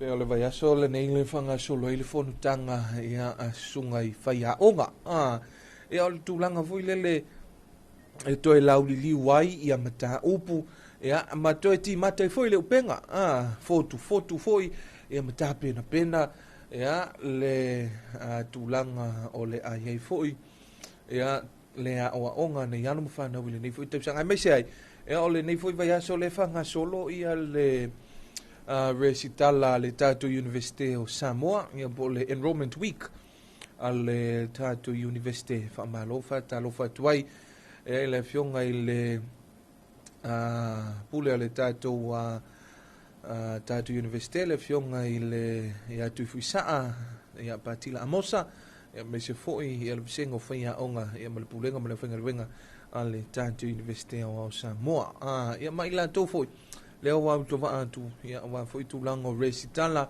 ia mo le fa tu te ia foi ia tu langa o le nei foi tu sanga ia mo le sailinga la vole o tu si pasi maulurunga fa ilonga maulurunga ia ile tu langa la vale ia o le poto ma silfia ma le atu mai ia pe foi ona yai ia ile nei foi te ia o nisi o vaenga pe ona ta ua ele tatou telefone vai fanua e pe ona fa fonga ile tu nai fitu o le vai aso foi le nei le fa mamalu ai ia po le asunga fua le na fa manatu ina ai ia le aso ta o le tiute ia po le Customs Day Custom International Day ia le na fa mamalu ina se ta to watu le na fa fonga ia inisi foi o soi fo tau tua ma soi fo ona ia ana inisi foi o tamali o se ta to watu no ia o lo foi tau sanga nga lu sifuru male lima lua sifuru tolu sifuru tausanga ia masilia o ngā lulua i tutonu o le nei foi matanga luenga ia malato mori mawina ia tulaga foʻi sa faapena ona iai faigatā o luʻi tau ia o faafitauli foʻi manatua o le tatou matagaluega lenei o tiute ia pei o latou lea le front row po i latou lea le siakiina ia faamomoli ia o latou le vaaia uma vaega nei po o tatou borders o tatou faitotoʻa faavao malo ua o tatou faitotoʻa faavao malo lei ai o le tatou malae vaalele ia i faavao malo i faleolo o le wafu faavao malo ia i matautu ia meise foʻi o le malae vaalele i fagalii ia vaega lena ia o lei ai le auaunaga ia ma le tatou falemeli lei ai le auaunaga a le tatou matagaluega o tiute ia o loo latou mataʻituina foʻi faamomoli ma oloa o loo faapena ona faaulufale mai seu tatou atunuu manatua o le tausaga ua tuanaʻi lea ma sa faapena ona maualuga i lava le tulaga o le faatinoina o le galuega le tatou matagaluega lenei o tiute ia leana tofu uma ia vaega ia po o faitotoʻa faavao malo ma maua mai ai ia falaau faasaina o loo faapena ona taumafai e faaofi mai totonu i lo tatou atunuu pe amai faananā foʻi lele manatua lena maua ia le aisa inā i faleolo maua foʻi le aisa ia i nei le matautu ia lea foʻi na maua foʻi isi faamomoli lena tuuina mai ia i le tatou falemeli a manatua e lē o mamā i le silasila a le tatou matagaluega ia le vaega lenei ia so tauau ai ma le galulu e faatasi ma le tatou matagaluega o leoleo faamalo atu ai ia i le tatou matagaluega ia le tautua ma le taumafai e tineia lenei faafitauli totonu seu tatou atunuu lea foʻi ua tatou vaaia e lē o malōlō foʻi le matagaluega o leoleo e faapena ona faagasolo a latou suʻesuʻega ia ona faatino e lea oso faiga ia ina ua faamaonia se nofoaga ia ma se vaega lenei o loo faapena ona faatau ia pe ia upu masani ai le tele na faalogo ai ma tatou silafia matulei ai makulei ai le aisa ua i nisi o mafofoga tagata foi o le tupe vave o le tupe palapala ai o le fatou falaʻiga ua aʻe i le tatou malo ia me se foi o le taʻitaʻi o le tatou atunu seʻi taumafai e tafi ese le palapala lea po le pefu lea ma se o tatou atunuu o le finagalo foi lenā le tatou matagaluega o leoleo loo iai le temi lenei ia aua neʻi tatou pei o isi atunuu a sesao faafitulou lenei taeao ma le faafofoga o le tatou atunuu ia pei foʻi ona liputia mai e le iti ofa faavao malo niusina i totonu o le malo o fiti le atunuu o fiti ua matuaʻi sesao faafi ai ia le tulaga o le fualaau faasaina o le o faatasi le methamphetamine ia ma le vaega ma le fualaau faasaina foʻi lea o le aisa o le cocaine ia sosolo atu ai la ia ma le marijuana ia o vaega lenā o le tulaga la lea ua oo iai ia le malo fiti ia ua iai le tui foi lea le tulou le faafofoga le atunuu le faapea e inject lea foi le goa le drug i totonu o loutino o le vaega na le popoʻe ai ia taʻitaʻi o le tatou atunuu ia ae mese foi le tatou matagaluega o leoleo e faapena ina aua neʻi pei samoa ia o isi atunuu ia e mese o fiti le latamai o i totonu lava o le lii o le pasifika lei ai vaega nei ae tatou tatalo pei le atua ma faamanuia le tatou matagaluega o leoleo ia ma le latou foʻi galuega ua e lē faigofie le pitolaau o le matagaluega o leoleo ia ma le mataʻituina o vaega nei ia talutonu ia faamalo i le atunuu le usu malo foʻi le toʻatele ia le usu mai lenei taeao ia talitonu foʻi ia o isi na ua amatalia tiute mafaiva o lenei aso faamanuia le tua lea ua tatonu le itulae valu ia usi mai le faafogaga le atunuu e le toe faasalavina o tatou talafou mai vai fanoa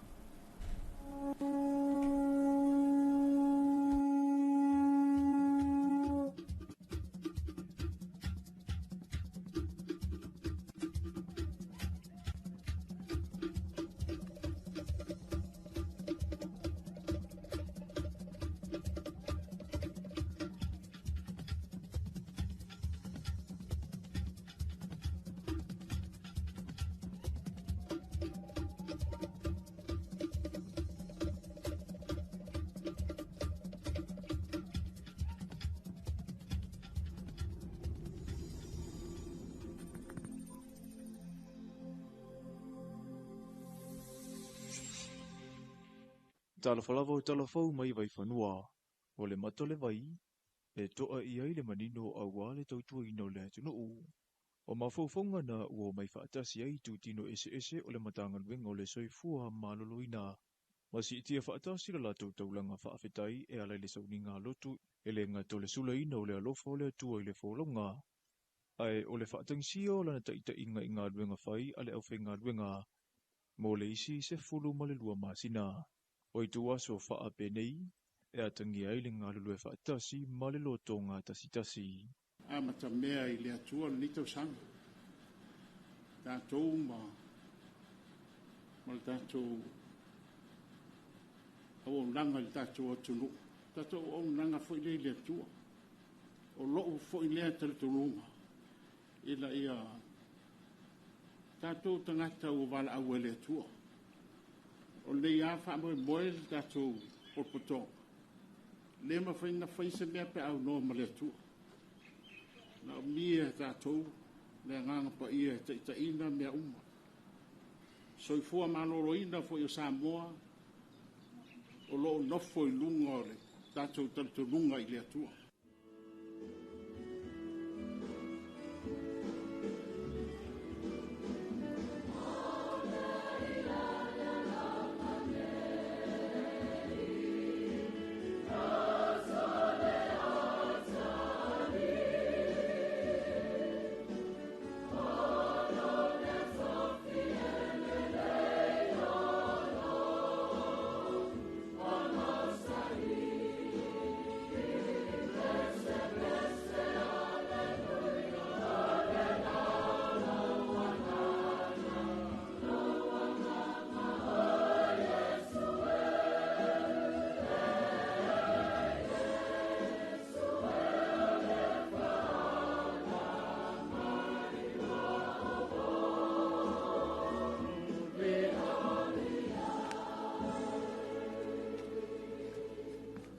O sewa wha auro.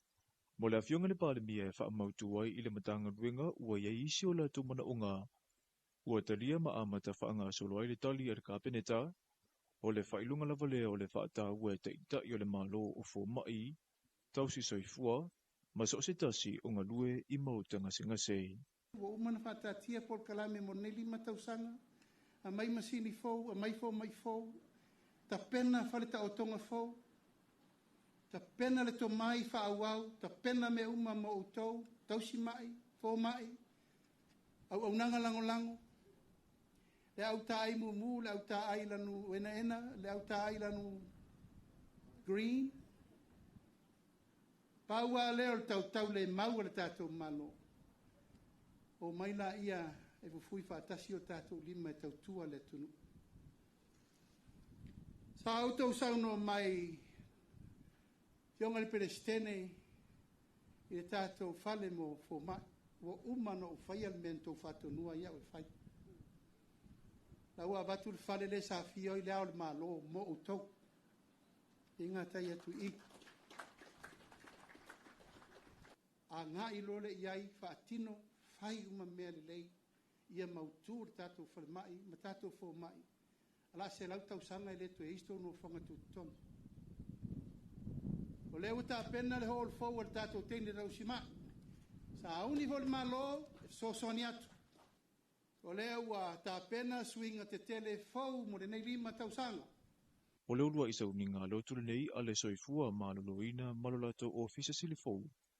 Le fionga ia Junes Canle Lui na ia saunoa o lona tula imai o le aamana ia tele lana au whenga renga. To the management and staff of the Ministry of Health, I thank you sincerely for your dedication, your professionalism and support. You are the backbone of this ministry.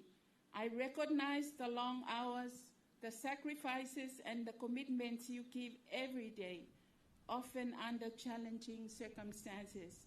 As we walk this journey together over the next 3 years, I commit to leading with openness, fairness and respect. Ma le whaamua le soifua manuia o tangata nu e surufa ia tumo tonga fitinga. O le nei sauninga na whaia i ulumato tua.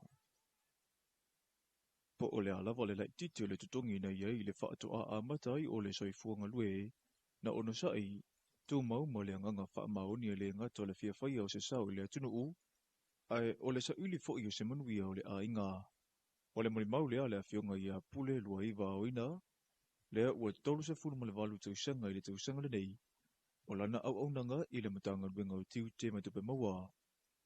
Na ia wha ailoa ina ua mae a na ua onga, o le ngaruenga lava le nei na mua tani mai o ana tusi talo sanga, ma ave a toa loa iai lona malo sise ia o mai i le aso. Nā vai tei, tuai o le whasolonga o afo i o promotion, na. Se i longa e whaama vaile pe tua ele mta lunga toa whainga me i lunga ia umuawa noa e le ila se whawai vai a me e no fo ile le awani toi whangaru. Pe o lui tawana sa iai o na o tawa te ena o ainga ia malele lawa for selling nei na vai tei. Ai sa nau a wha o pele tau tua ia male ngaluenga. Po le ale toi ngaluenga o lai te ngaluenga le te mine. Ai tau tua mal fa mauni le fatinonga o lana ia te langona le mawan fana boy ai o se fautuanga fo na mo le au ai nga ia fo mai ia wa o te lana te mi fa fautua te mi tua mai fenga ben o fautuanga na tu ia ai fa le la unga ben Ile whelua inga matala fau mai vai whanua, na tā ua i se tasi na uru whale atu i le matanga ruenga i le tausanga ia whaiva se lau iwa se fulumala iwa. Le whionga ia se oalo talusanga siaki, a tō manatu i le umi o ia se mai atu wasa e tele i le soifuanga whainga ruenga, e whaafetai lona loto i tō mai ma wanoa ua ia maua. E le tasi se vaenga sanga rueai, ma o le atina eina lavalea o lona soifua au auna. Na ia sau noa e mawhai fo i ona whaatu mawina le whianga rue pea, pe a avea le whale whainga ruenga o se a inga. A matamutanga mai o le olanga whainga ruenga i nei ia, te lea nilu i tau, i oni whawhitau li fo i sa whawhianga e inawa i tau. E pe ta e ua lua i le ngalui ai fo i tutono nei office.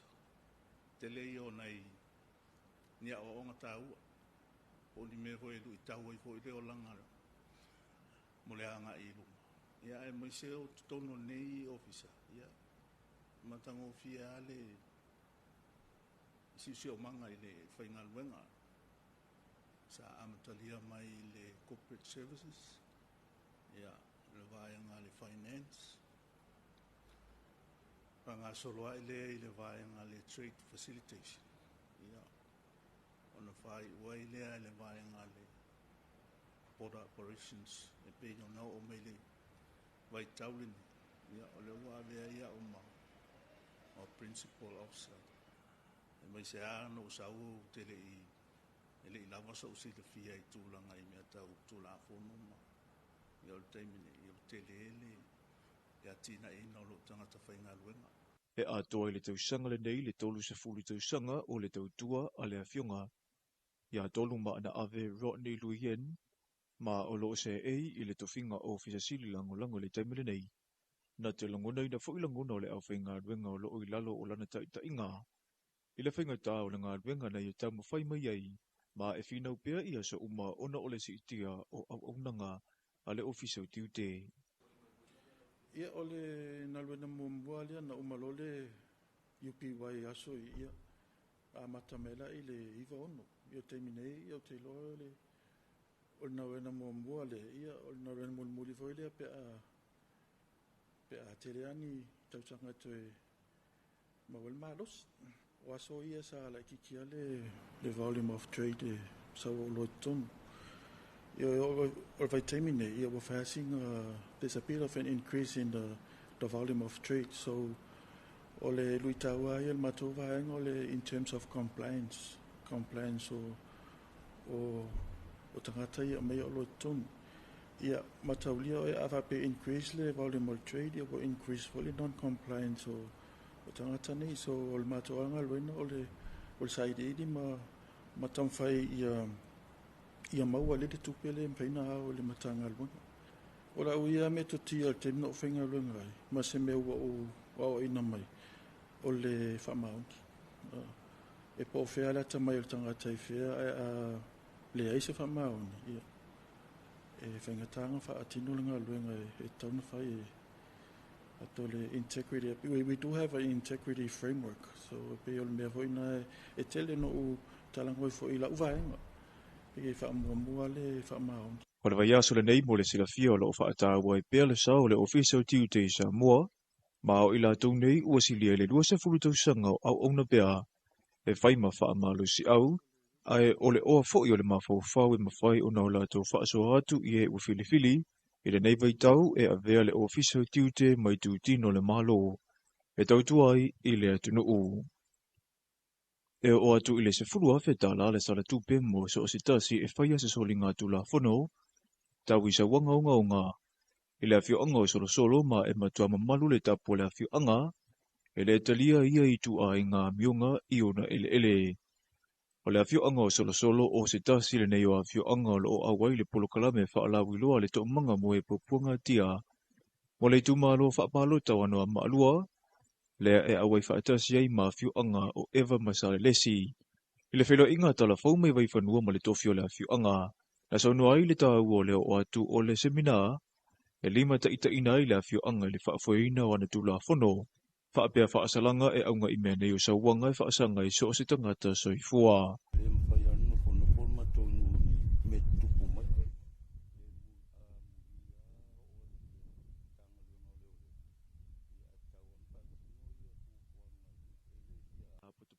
I le surufa i atu o e ua afia. O le mafua anga le na ua toe a apai i le whainga pa anga ma malu le malo, e whaia whaama i tenei mo le atunu ulau tele. Ina ia vava ai o le hase si la fia ma se mala malama anga o ia ile mamalu le atunu i ese esenga o sawanga o lo ia ile taimine awa o te loa o le to tele ile ma ole aga noi mala malama i tu la fono o ia ia Samoa ile o mala malama fo i tu a inga sawanga ia fataita inga o le tele o le taimine e whaapea ia le tōtero le maru le atunu e le leile le pō po le sasa po le tangu atu se la au po le asebe va he sasa i alo mo whanau ia mo le lautele lava atono o le lato mana malamala iai e le o sasa wanga le tūlanga na o le sasa whaatonu sasa awai ai i le tūlafono o le sa wanga le bele na mo le whanau ia po le sasa po ele tamao le tōlua tūlanga whaapea na Mo le sila fia, o le aso na nafi na whaailoa i lunga le tūlau a le upenga te whailangi. A le tō manga se whaamutalanga i se tina na onga manu anga ilona tino, ina ua whaa o lima ia ilona tō lua, ma ua apa tuai fo i le whaala puta putonga mo se la vea i. Na whaia le whola sanga a le mtanga wenga o leo leo whale pui pui ma leo la toe fueta ina. I le tūlanga mata upu tau sa wanga, o a fuanga, o a afianga, ma awala e tau fia ma fo i ai.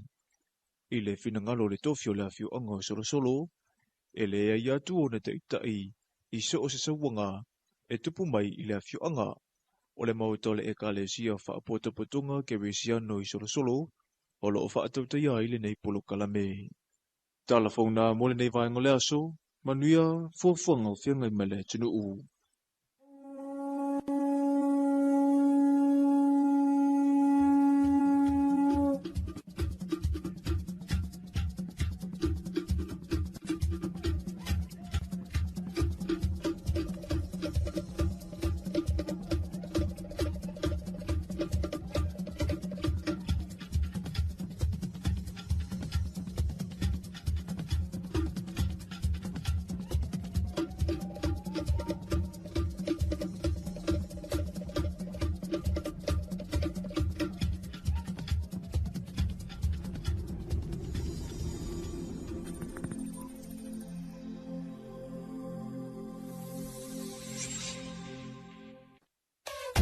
Le wala leo numero tasi Samoa. Tuipi le si ufofongo Samoa. Vala au mai le vaenga le maketi. Mo sau whaala wiloa e fia whaia i se tau whaamali loto. Maua le whamama avenga. Mo oe malau bisinisi. Ua so ai Samoa, Amerika Samoa, toke lau, malelalolangi atoa. Ia na la leo a mo 5 fao, fa mo iwa tasi tesi maletasi, iwa lua tesi maletasi, maletasi o fitu tesi malefa. Vala au nei loa i le telefoni. Valu whaalua ono tasi fitu. Ma whaafesili mo le vaenga o whaalau iloa. Tuipi le si ufofongo Samoa. Numero tasi. Puipuinga wa fiango le pesi ai o le whaamai o le dengue fever. Ia matua whaatamai no whanga uma e tautu ufua mana no whainamu. Whaamamala pisi mau tauta i ta whaafale. O na ole nei vai tau o timonga. Ua vai ai le tele o vai vai toa. Pauta avale maisi me whai tino e toa ai le sua vai. Ia matua whaamama vai anga uma nei. Ina ia tau fia ile pe pesi o le dengue fever i le atunuu.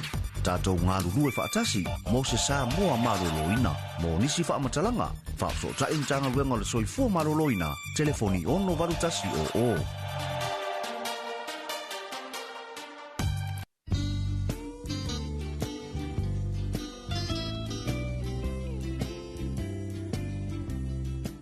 Maloto ina, o whea e usu po ie. Ke o te alua tupo le asi la me ta pisa mai ngā tai le whare komiti. Whalongo le vaenga lua le polo kikian malo, la fwoi wapo e kumkumu e ngā kai. Mana te le ala, awano le leia le si taru sanga ia i mo se masini fo i le vidi ai la au. Te ilo se whalo lolo mau i masini ia. Ui papa, ke haru sā o alai vai tele, ili whalo loa mo whatoanga. Te mawai masini le lei, masini anga tā o oi e kuai. Te le lava, o te alua tu lai le whare komiti taru sanga ia. No ti elo le i vai tele se i mata i e masini. Fio mai lo i tātou la lai funga lei, mai tele whaapea sa le longa mo le motu tele i sa la whai. Pe wala au mai fo i numero telefoni 225 251 o whaapea sa le longa i le 5-3-1. Pe asia se fo i lunga o penga ta whailangi i le mātou Facebook page. Samoa Agriculture Store Company Limited. Samoa Agriculture Store, helping you grow.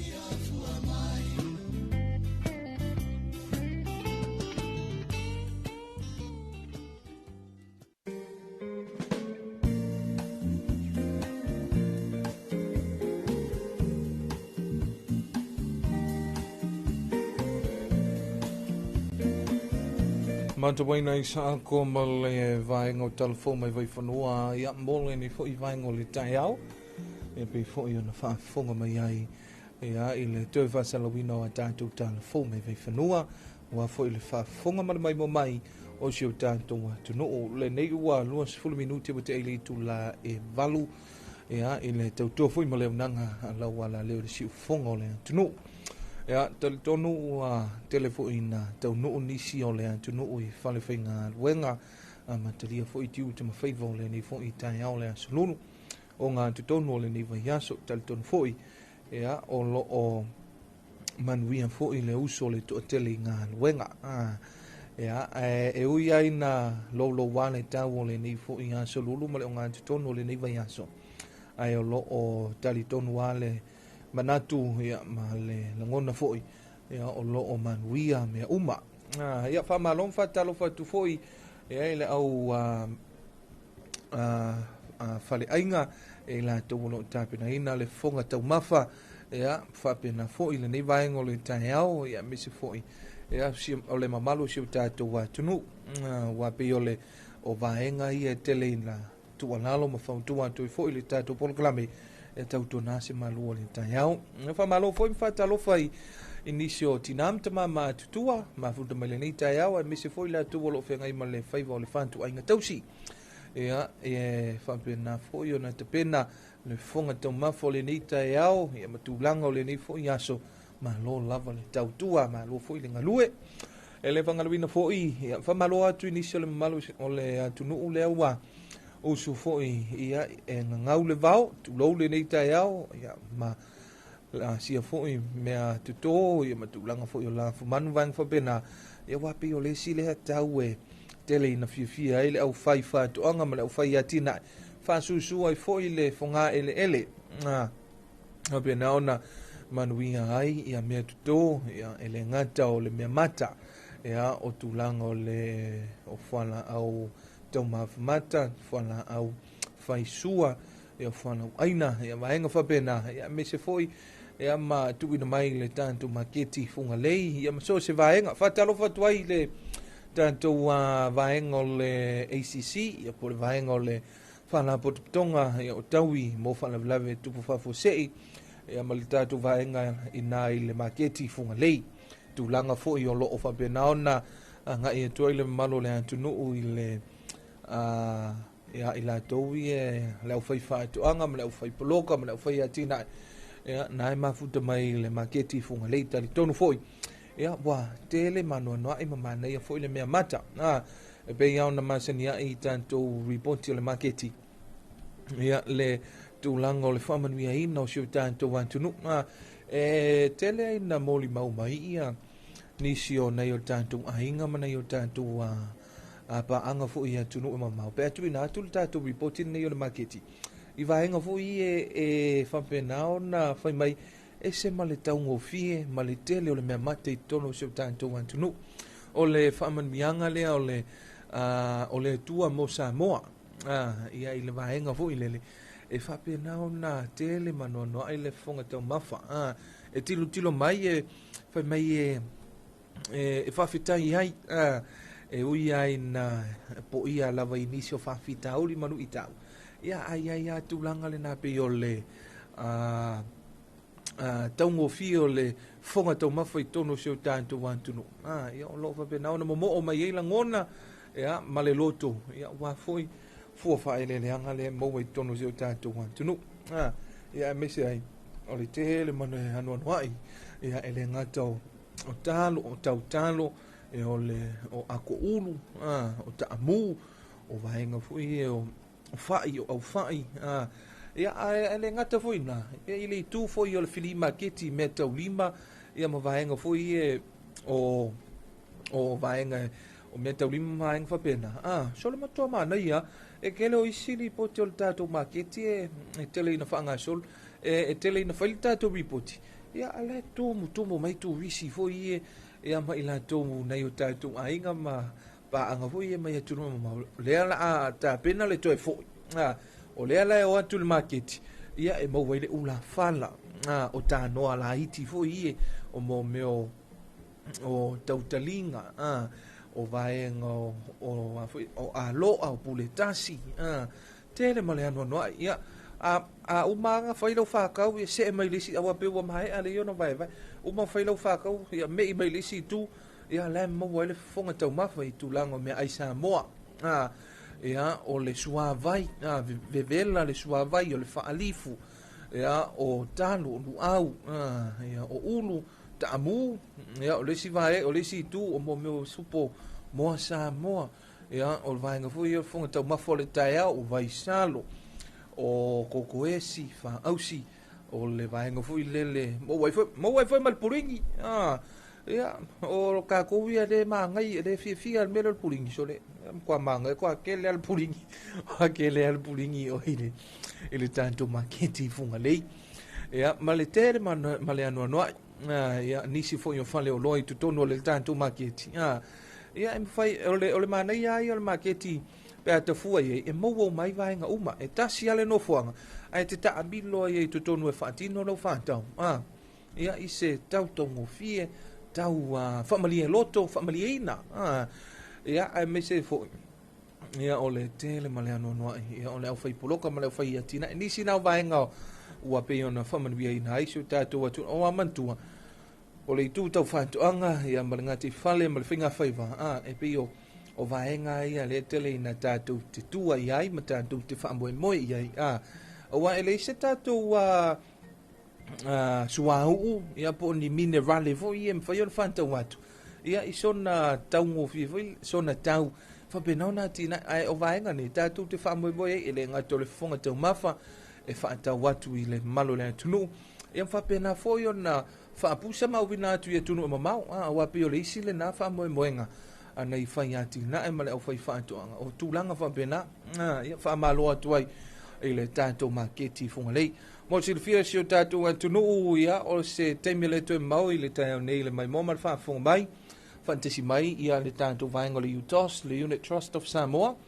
po le fa putunga tupe teu fa fainga luenga o mavainga tausi o le atunu ia wa fo ile fa na viloina o nisio vaenga nisio mata upu ia e me se fo tali tonu ia o ni vaenga ia ona mala mala mai fo ia ile au nanga ma le matafa ioi ia alesi fo i tu tino le ale tatou malo ia wa fo ile malo se tatou wa tunu o wa e pe o le isi le vaenga e tele ina fia mala mala mai ia e tali tonu le amanino ia se vaenga ia pe a fantasi mai fo le tatou vaenga o le utons tatou se sino fa fianga o le nei vaenga o le taeao ia to liu mai fa wau le o le tatou porkalame ia ma fantasi mai ai o le vaenga o le utons ia i le nei fo i vaenga o le taeao fa antu le o fai pese le vine ula po teine o le vine ula mai pia ma le fa fianga o tou uma i oma o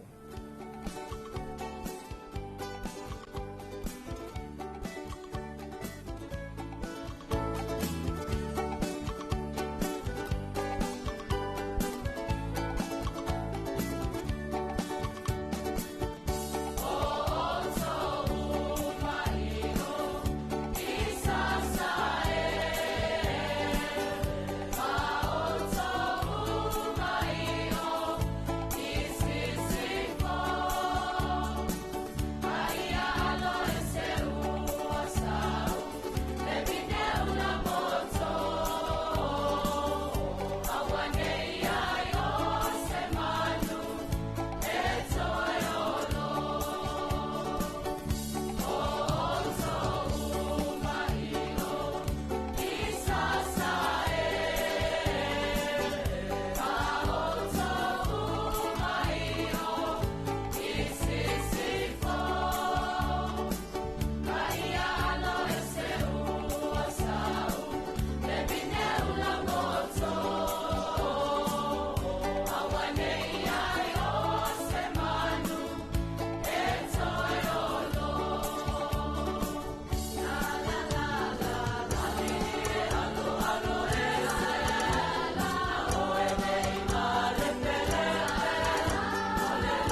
wala leo numero tasi Samoa. Tuipi le si ufofongo Samoa. Vala au mai le vaenga le maketi. Mo sau whaala wiloa e fia whaia i se tau whaamali loto. Maua le whamama avenga. Mo oe malau bisinisi. Ua so ai Samoa, Amerika Samoa, toke lau, malelalolangi atoa. Ia na la leo a mo 5 fao, fa mo iwa tasi tesi maletasi, iwa lua tesi maletasi, maletasi o fitu tesi malefa. Vala au nei loa i le telefoni. Valu whaalua ono tasi fitu. Ma whaafesili mo le vaenga o whaalau wiloa. Tuipi le si ufofongo Samoa. Numero tasi.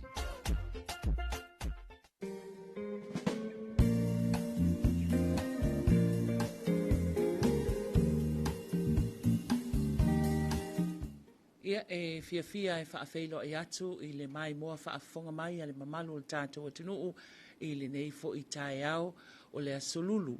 Le asolua sfulma le valu le nei o le masina o Januari lua afe lua sfulma le ono. Ia mai ua lua sfulu valu ai fo i aso o le whainga malanga Samoa i le nei tau sang fau talo falava ma lo le soifua manuia ma le langi e mama.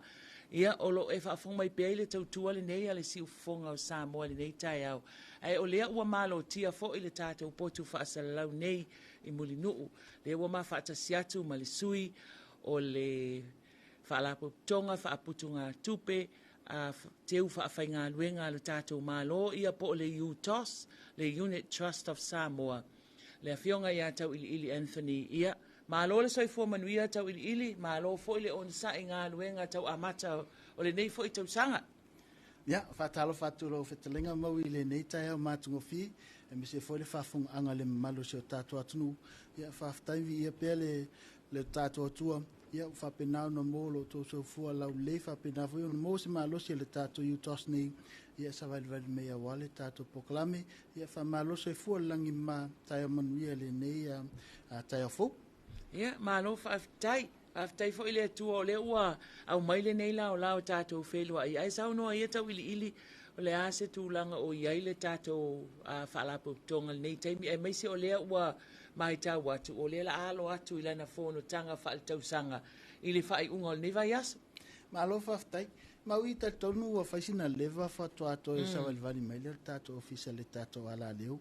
Ia, o le tūlanga tau lava na toe fo i ese whamtalanga, whapena ona pule alofa le tua solunga manuia umatulanga le tātou UTOS, whapena ona whaatino peo tātou ngaluenga, ia whaingo tau sanga lotu na i atu, sa whapena vui ona mātou asiasi atu motele sa la whai, whaatino voi nisi o mātou tiute i nei motu tumua, ia whaftai le alofa le tua, olo ngā solo manuia pea ngaluenga umalava le tātou ofisa. Ia lea wa tātou au lia mai le nei tau sang fau le alofa le tua, ia whapena foi ona whaasisila atu le vaiasolo te anatu nei, ia o le fontanga tāua pene tāua maui, le whaatino i le aso whareli nei. Ia o lea e maua le avano whaau o le tātou ofisa nei tai au, ia lea toi whaasisila ma toi whaamanatu atuai, ia le pa ia ma le malu nei o tātou sui whaiunite. Tātou sui whaiunite whaamunmule, ia o lea wa talo atu le tātou ofisa, o le aso whareli nei, whapenau na whaatino ele tātou fontanga, ia whaatausanga. Ia pe ana silafia le ATM, ia le tele ana whaatino tausanga taitasi, ia wala au tumelanga nga whalualo, ia whaina su mai, ia a fio mai matala mai au na i o tātou sui whaiunite, ia i le tātou holo tupulanga le whakasai mulinu, ia i le itulai afa le valu, ia sfarele nei a matalia le tātou restala, tā leiva, ia ona whapena whala i ona whaanga solo le tātou pokalame o le auna aute le tātou fontanga, ina ia mawhai ona tala noa ina le tātou li poti whaltausanga, ia leo tuna i atu 2.5, ia a whapeo ini whawesili, ia tūlanga uma le tātou ofisa, le maua lewa noa le asfarele nei, ia mō tātou, a whapeo le mwhai ona pa au mai, ia e mawhai ona whaatumu lo proxy form, o le form lea, ia e whailoa mai tātou ofisa, ia ua le pa au mai ia lau fionga, ai le mawhai ona awai mai ia so walo, ia po sisi foi ue whatutua ina e whai mausu i le tātou fontanga, a whapele ai, le mawhai ona tātou wheloa online, e-maili mai le tātou ofisa, info@utos.ws, info@utos.ws, ia ona mawhaila ia ona lafu atu ia le tātou link, mawhaina e whono me lava I mauta malawa whapena fui ona maua fui whamtalanga ma information tūlanga tau le tātou investments ia e au noa mare tu ua ia o sio lalawhanga mana I o tātou awhio. Anga ia o se talatuna I le tātou whasisilanga tāua lava neta e au maui tu sai fui ma tātou pokalami.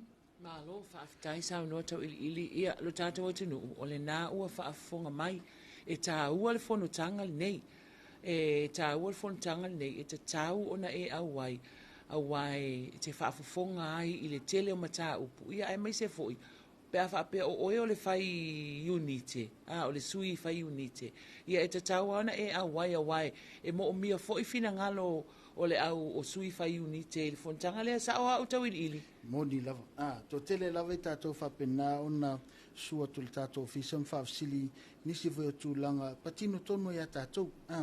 Ia le mau lewa noa ma whai ona lo I ai tusi lalo tātou minute pe ona masani e whapena ona wha solo lava taulu manga o te whongono e pe ona masani tātou tau sanga te tasi. Lo whetalenga maui ia tu sai foi malfunga anga le malusi o tātou atunu. Tātonu. E umalona le tātou fontanga lea I le aso whaweli. E umaloa ona tātou tala noa le tātou lipoti. Ia, pe foi ona sau noa le fionga te mai taipule ia mana euro. Ia, aso whaweli, umalona tātou tala noa le tātou lipoti, tau sangalo tu na iatu, tau sang whatupe.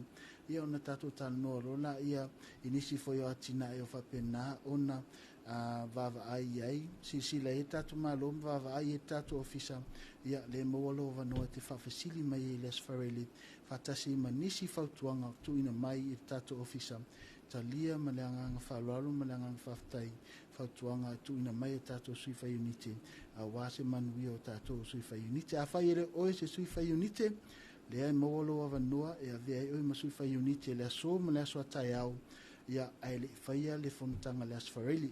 Whamulmole, pe am tō sila fia, pe am tāua, ia le whai le tātou ATM le asfareli. O lona winga, e tāpunia le tātou ofisa au tū I le aso whareli lea. Whatoa tatala le tātou ofisa I le afa le tasi le wauli. Afa le tasi le wauli, whatoa tatala le tātou ofisa, o no le whaatino le tātou whono whatausanga I le tāiao le asfareli nei.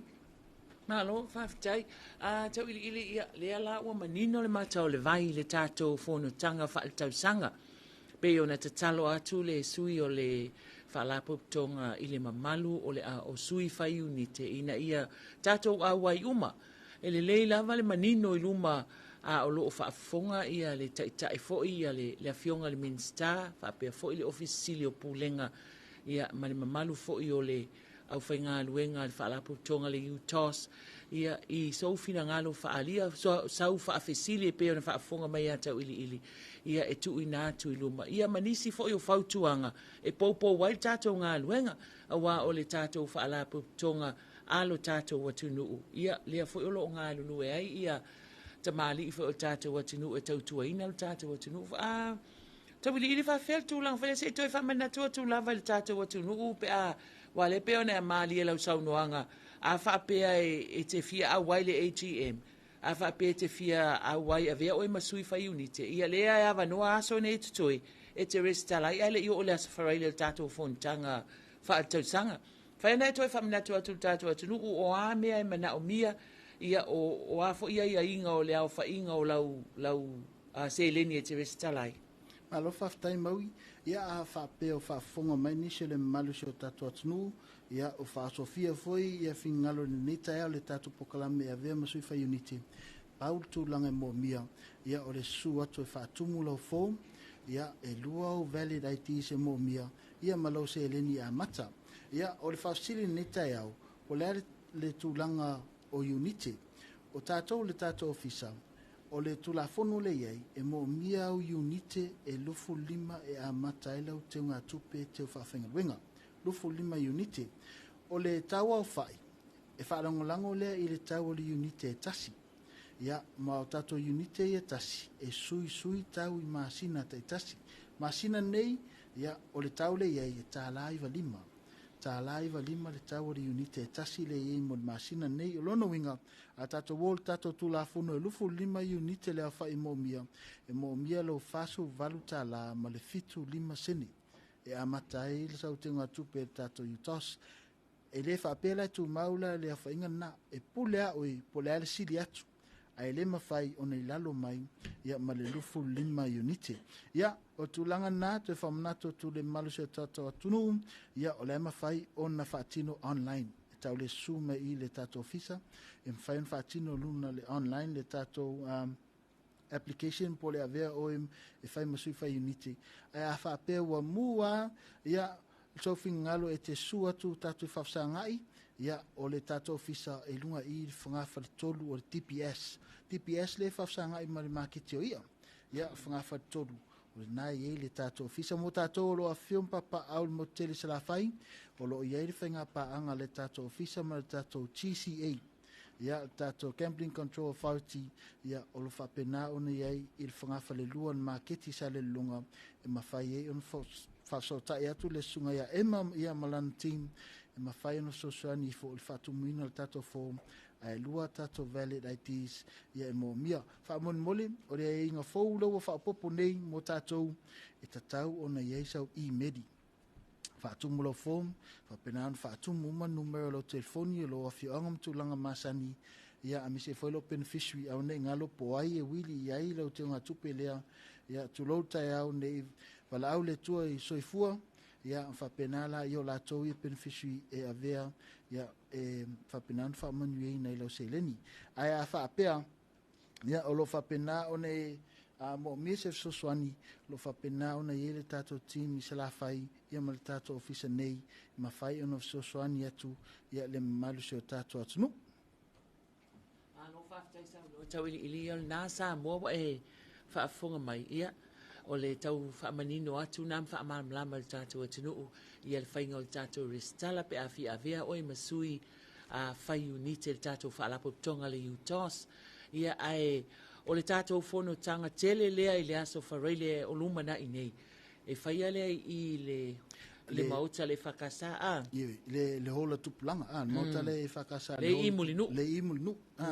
Tā ua ia le fontanga. O le tatalo toi ma le anganga maulalo, le anganga whaaloalo i nei o tātou suifa unite uma, a whapeo moa lewa noa, ia susu atu, ia se o tātou tatan noa, ia ma tātou whaasoa foi, ia i tupe maua foi ma tupe whaalu al tātou ofisa sa whapena ona, ia i tausanga whatupe lo tunai atu, ia ai mese, ia ni o tōwhi ngalo te tala, ia a wafo, ia le alu i luma le tātou utos, ia peo se tūlanga na o le aunganga autia le tātou whamoe le neitai au, ta tala to ai fo ile tato pokalame le nei tausanga ia o se tausanga manuia le matova ai mo tato suifa unite ia mi se foi tato la avea ma suifa unite le so ma le so atai au o le afa le taimi al tato fono a tawili ili ia o le taimi al tato fono e mataliva ai ta talo atu fa moli ia o le afa le valu e fa ile tato restala a whapea ele mawhai ona awai me le tātou fontanga i nei ia le mawhai ona e awai lunga le tātou Zoom meeting ia po lunga foi le upenga te whailangi ia whaingo fie mo tātou ai mese tātou o lo whapena ona whainga luenga tina matama matua ia mausom tu whawhine foi lo whapena ona au mau iatunu mau le mawhai ona join mai pe awai me le tātou fontanga e ala le tātou upenga te whailangi. Paulawa tūlanga, e-maili mai i le tātou e-maili info@utos.ws. A whape whawhaingta, lai e le tātou Facebook page, whamun moli, ia whai ona tātou tanoa na message mai, ona mwhaila ia lea ona lafu atu, ia tūlanga o le link, ina ia mawhai e ona tātou awai whatasi umai le whaamui moe tāua. Ma lo whaftai i o le nau whafonga mai, a whaapea e le mawhai ona e awai mai. Ia o lea ua saunua tau ili tātou fontanga tele lea tā ua i o le fono lea. O nei tā ua le awai uma o tātou le au whai unite, sui whai unite. Ia lea fo ia i le tātou sumo e mawhai e ona tātou fono atu lava i le no fuanga po o lo maota ma lo lawa, ia po lo ofisa e whalwhai ngā luenga. Ia pe a whaapea fo i o e te whai se sui fai uniti o lai te alala ia tunu mamau tau ili Ia, mawhai au na e join mai i le tātou Zoom Ioi, e mawhai o nei whātasi mai, e au noa malau tau su mai i le tātou holo tupulanga munu. E toi whamanino atu whaiwa anga leo pion tāua. O le wha mamafa tua ia le tātou pokalami, sui whai uniti. Whamulmuli, a whai e reo oio se sui whai uniti. O le whai umatato le stala le awhal valu tai au. E maafua o na whataua le tātou restala, ona e le mawhai o na whonu ai se isi e leo se sui whai uniti. Now, o le tāua i al whamtalanga lea maui manu o mantua le nitai au. E mese a tātou o tātou whaalapo tonga. O tātou e ka le sia whaalapo tonga o tātou kulupu a inga. Le whapena ona i o tātou accounti le tātou UTOS. O tangata ia na pean tāua. Tangata ia na seini i le tātou account. Whapeo tātou le au lotu. Sunga whawhengainga ia manisi o tino matua le au lotu. Tangata ia na seini o lātou i e whapena ona au wai atu i le tātou fontanga. E le mwhai ona su atu sisi le au lotu e le o iloa le tātou ofisa po ai. Whapea atu ia wau te au lotu i le i le matua account. Whamalulua tutulanga na e tatau ona seini mai ia le sunga whawhengainga ma lātou o seini le account. Ia e a wail phone alo na ia o lātou seini e tātou proxy form pe on tāua. Whailoa mai ia i tātou ofisa. Ia o le sunga le ia simi le la a whai masui o se matu au lotu. Ona ua le au ai atu le tātou le sunga whawhengainga mai lātou ono le i e whalavlavi mtu langa whapena. Pe o tāua na o le tātou pokalame neta ina i manino ne te ua fio whafose atu sisi ono le whaosofia foi o le fia whafonga le tātou ATM ia le ATM e na o le au sui whai unite lava e mawhai on au wai i le tātou fontanga. Of course, le amatanga i le tātou whainga lotu ia ma le saunanga au tūfo i le fionga le Minster o tupe ia le fionga mutpola. E mwhai ona au wai e ia to teli ai amai aloa on whapena fo la ia ona tu mudi umai lātou e leo ni sui whai unite ai na o le au sui whai unite o le tala noa ina mataha upu tau se leni a le tātou ofisa ri utos. Ioi, ma lo whaafitai i o le nā. A tono le nā ua manino le whaamoemoe le o le aso whareile. A whaape o lai te ulau whaawhainga luenga lau se leni le UTOS. Ia o le awa noa le nei mo i lātou uma o sui. Ai a whaape lo o se sui. Ia e lea wa o sau noa tau ili ili. E mawhaiana e anga ia tu e te whaafonga e mai whaalongolongo le amatanga. Ai ama ai ana e tu umuli lea le anga o lea e tala noa ai mata upu e a fia ia se leni. Ai lātou o whaia lātou teo ngā tupe i le tātou whaalapotonga nei a le UTOS. Ai o le tāo le iwa i le tāi au le aso whareile nei aso tolsfulu. Yes. Aso tolsfulu o le masina le nei o Januari. Tātou fono wha le tausanga. Lea ua wha manino fo i tau ili ili ia tūlanga uma. A whai e tele awai mai. O le ema whai ona e a join mai le tātou Zoom meeting. Ia pe a whai fo i e tele o mai loa le link. Ia ona e message mai lea i le Facebook page. Ia pe te emaili mai i le info at utos.ws info@utos.ws ia o inai avatu ele link ia oi e te join mai ai lo wa popoto o matata wa tunu wa sila fia uma fa nga me nei o penga of so ta inga so ta ai o le awala le na mfai ai ona e fa tasi mai le fono ma e awai pe a fa te le ava no mai i le mauta tupulanga le tai au le ia e manatu tawili ili la fa tu ia ona o tataimi ia fa mai a mai pole ani si vai nga te fia sau no fa menino iai au le fa mai no tapo klaminita ia ma lo fa tai talenga mau i tu sa foi matatu poka mele ni tai au ia o se famnatu atu mai le tatu official UTOS ia o le tau le tatu unite le iai il masina nei ta live lima ia ai ta live tolu le tau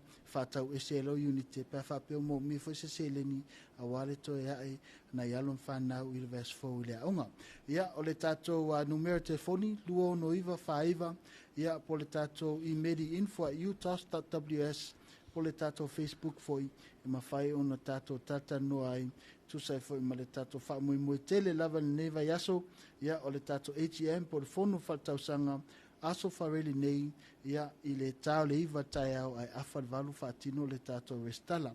Mai le tātou fisa riutos whaftai tele lava ia i le tātou ala leo nei maua se avanoa le tātou fisa riutos e il wha mui ia tātou toi whaatasi se aso i luma le alofo le atua ia ona toi maua to foi le sisi fa poponga ia mai le tato ofisa ia mai le tato ofisa ia manuia tele tutu in favor le nei aso ia fa pena foi ia i le fetelenga ia maui ma le tato ofisa nei ia so i forma ia manuia se o tato atunu pele ia malo faafetai sa no tau ili o na ua mai mo fa fonga mai tato atunu i le tato faatalanoanga ma le afionga ia tau ili Anthony mai le whaalapotonga le UTOS, ia po o le whaalapotonga o whaaputunga tupe teu whaafainga luenga alo tātou atunu, al tātou mālo ma le atunu, ia awan whaamoe o loma nei, le tātou fono tele lea wha le tausanga le AGM le UTOS, ia mō tātou sui, whai unite uma, i lo tātou atunu, whaapea fo i atunu i whafo.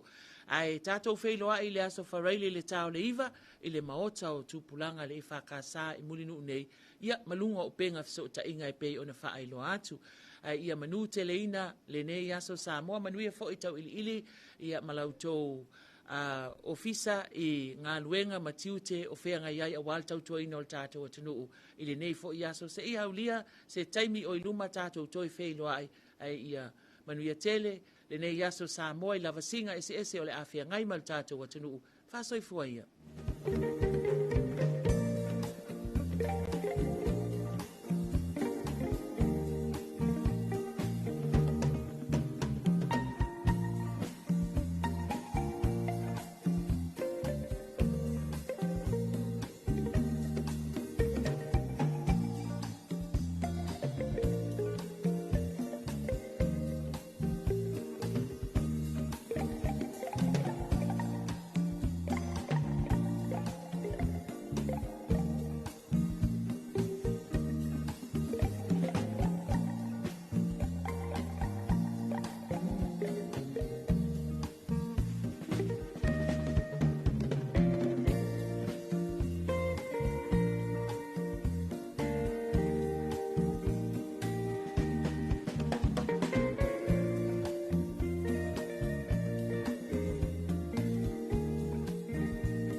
Felo inga le tanto polglame mal vaengol le utos ia po le papatunga tupe teu whawhainga luenga o ma vaenga teu si o Samoa malu tanto wantunu e before ion whatino tuai le sunga ia e apol fetelinga mausisi le utumose ia ile nei fo i vaenga le tau tau lunga toi ma le tanto polglame o le talo fa Samoa le singa ngana o papa malu avi fale o tau fina ngalo tal tonu mo sisi felo inga ma le tanto polglame o le talo fa Samoa ia ile aso fo wa tau pe te taima moli tuai lo o tau soi fua la le lei ai fa mo mi tele le tua i tu te manga luenga siu tanto wa tunu ile onga tu tonu le ni fo i va yaso te to waina polglame fanga so solo musika sui fe filoi ya misi ai e o polglame fanga solo ala wana leo le si fonga o Samoa i tu la iva fa fonga le tanto wa tunu i tala mai le Pasifika mai le litio fa va malo New Zealand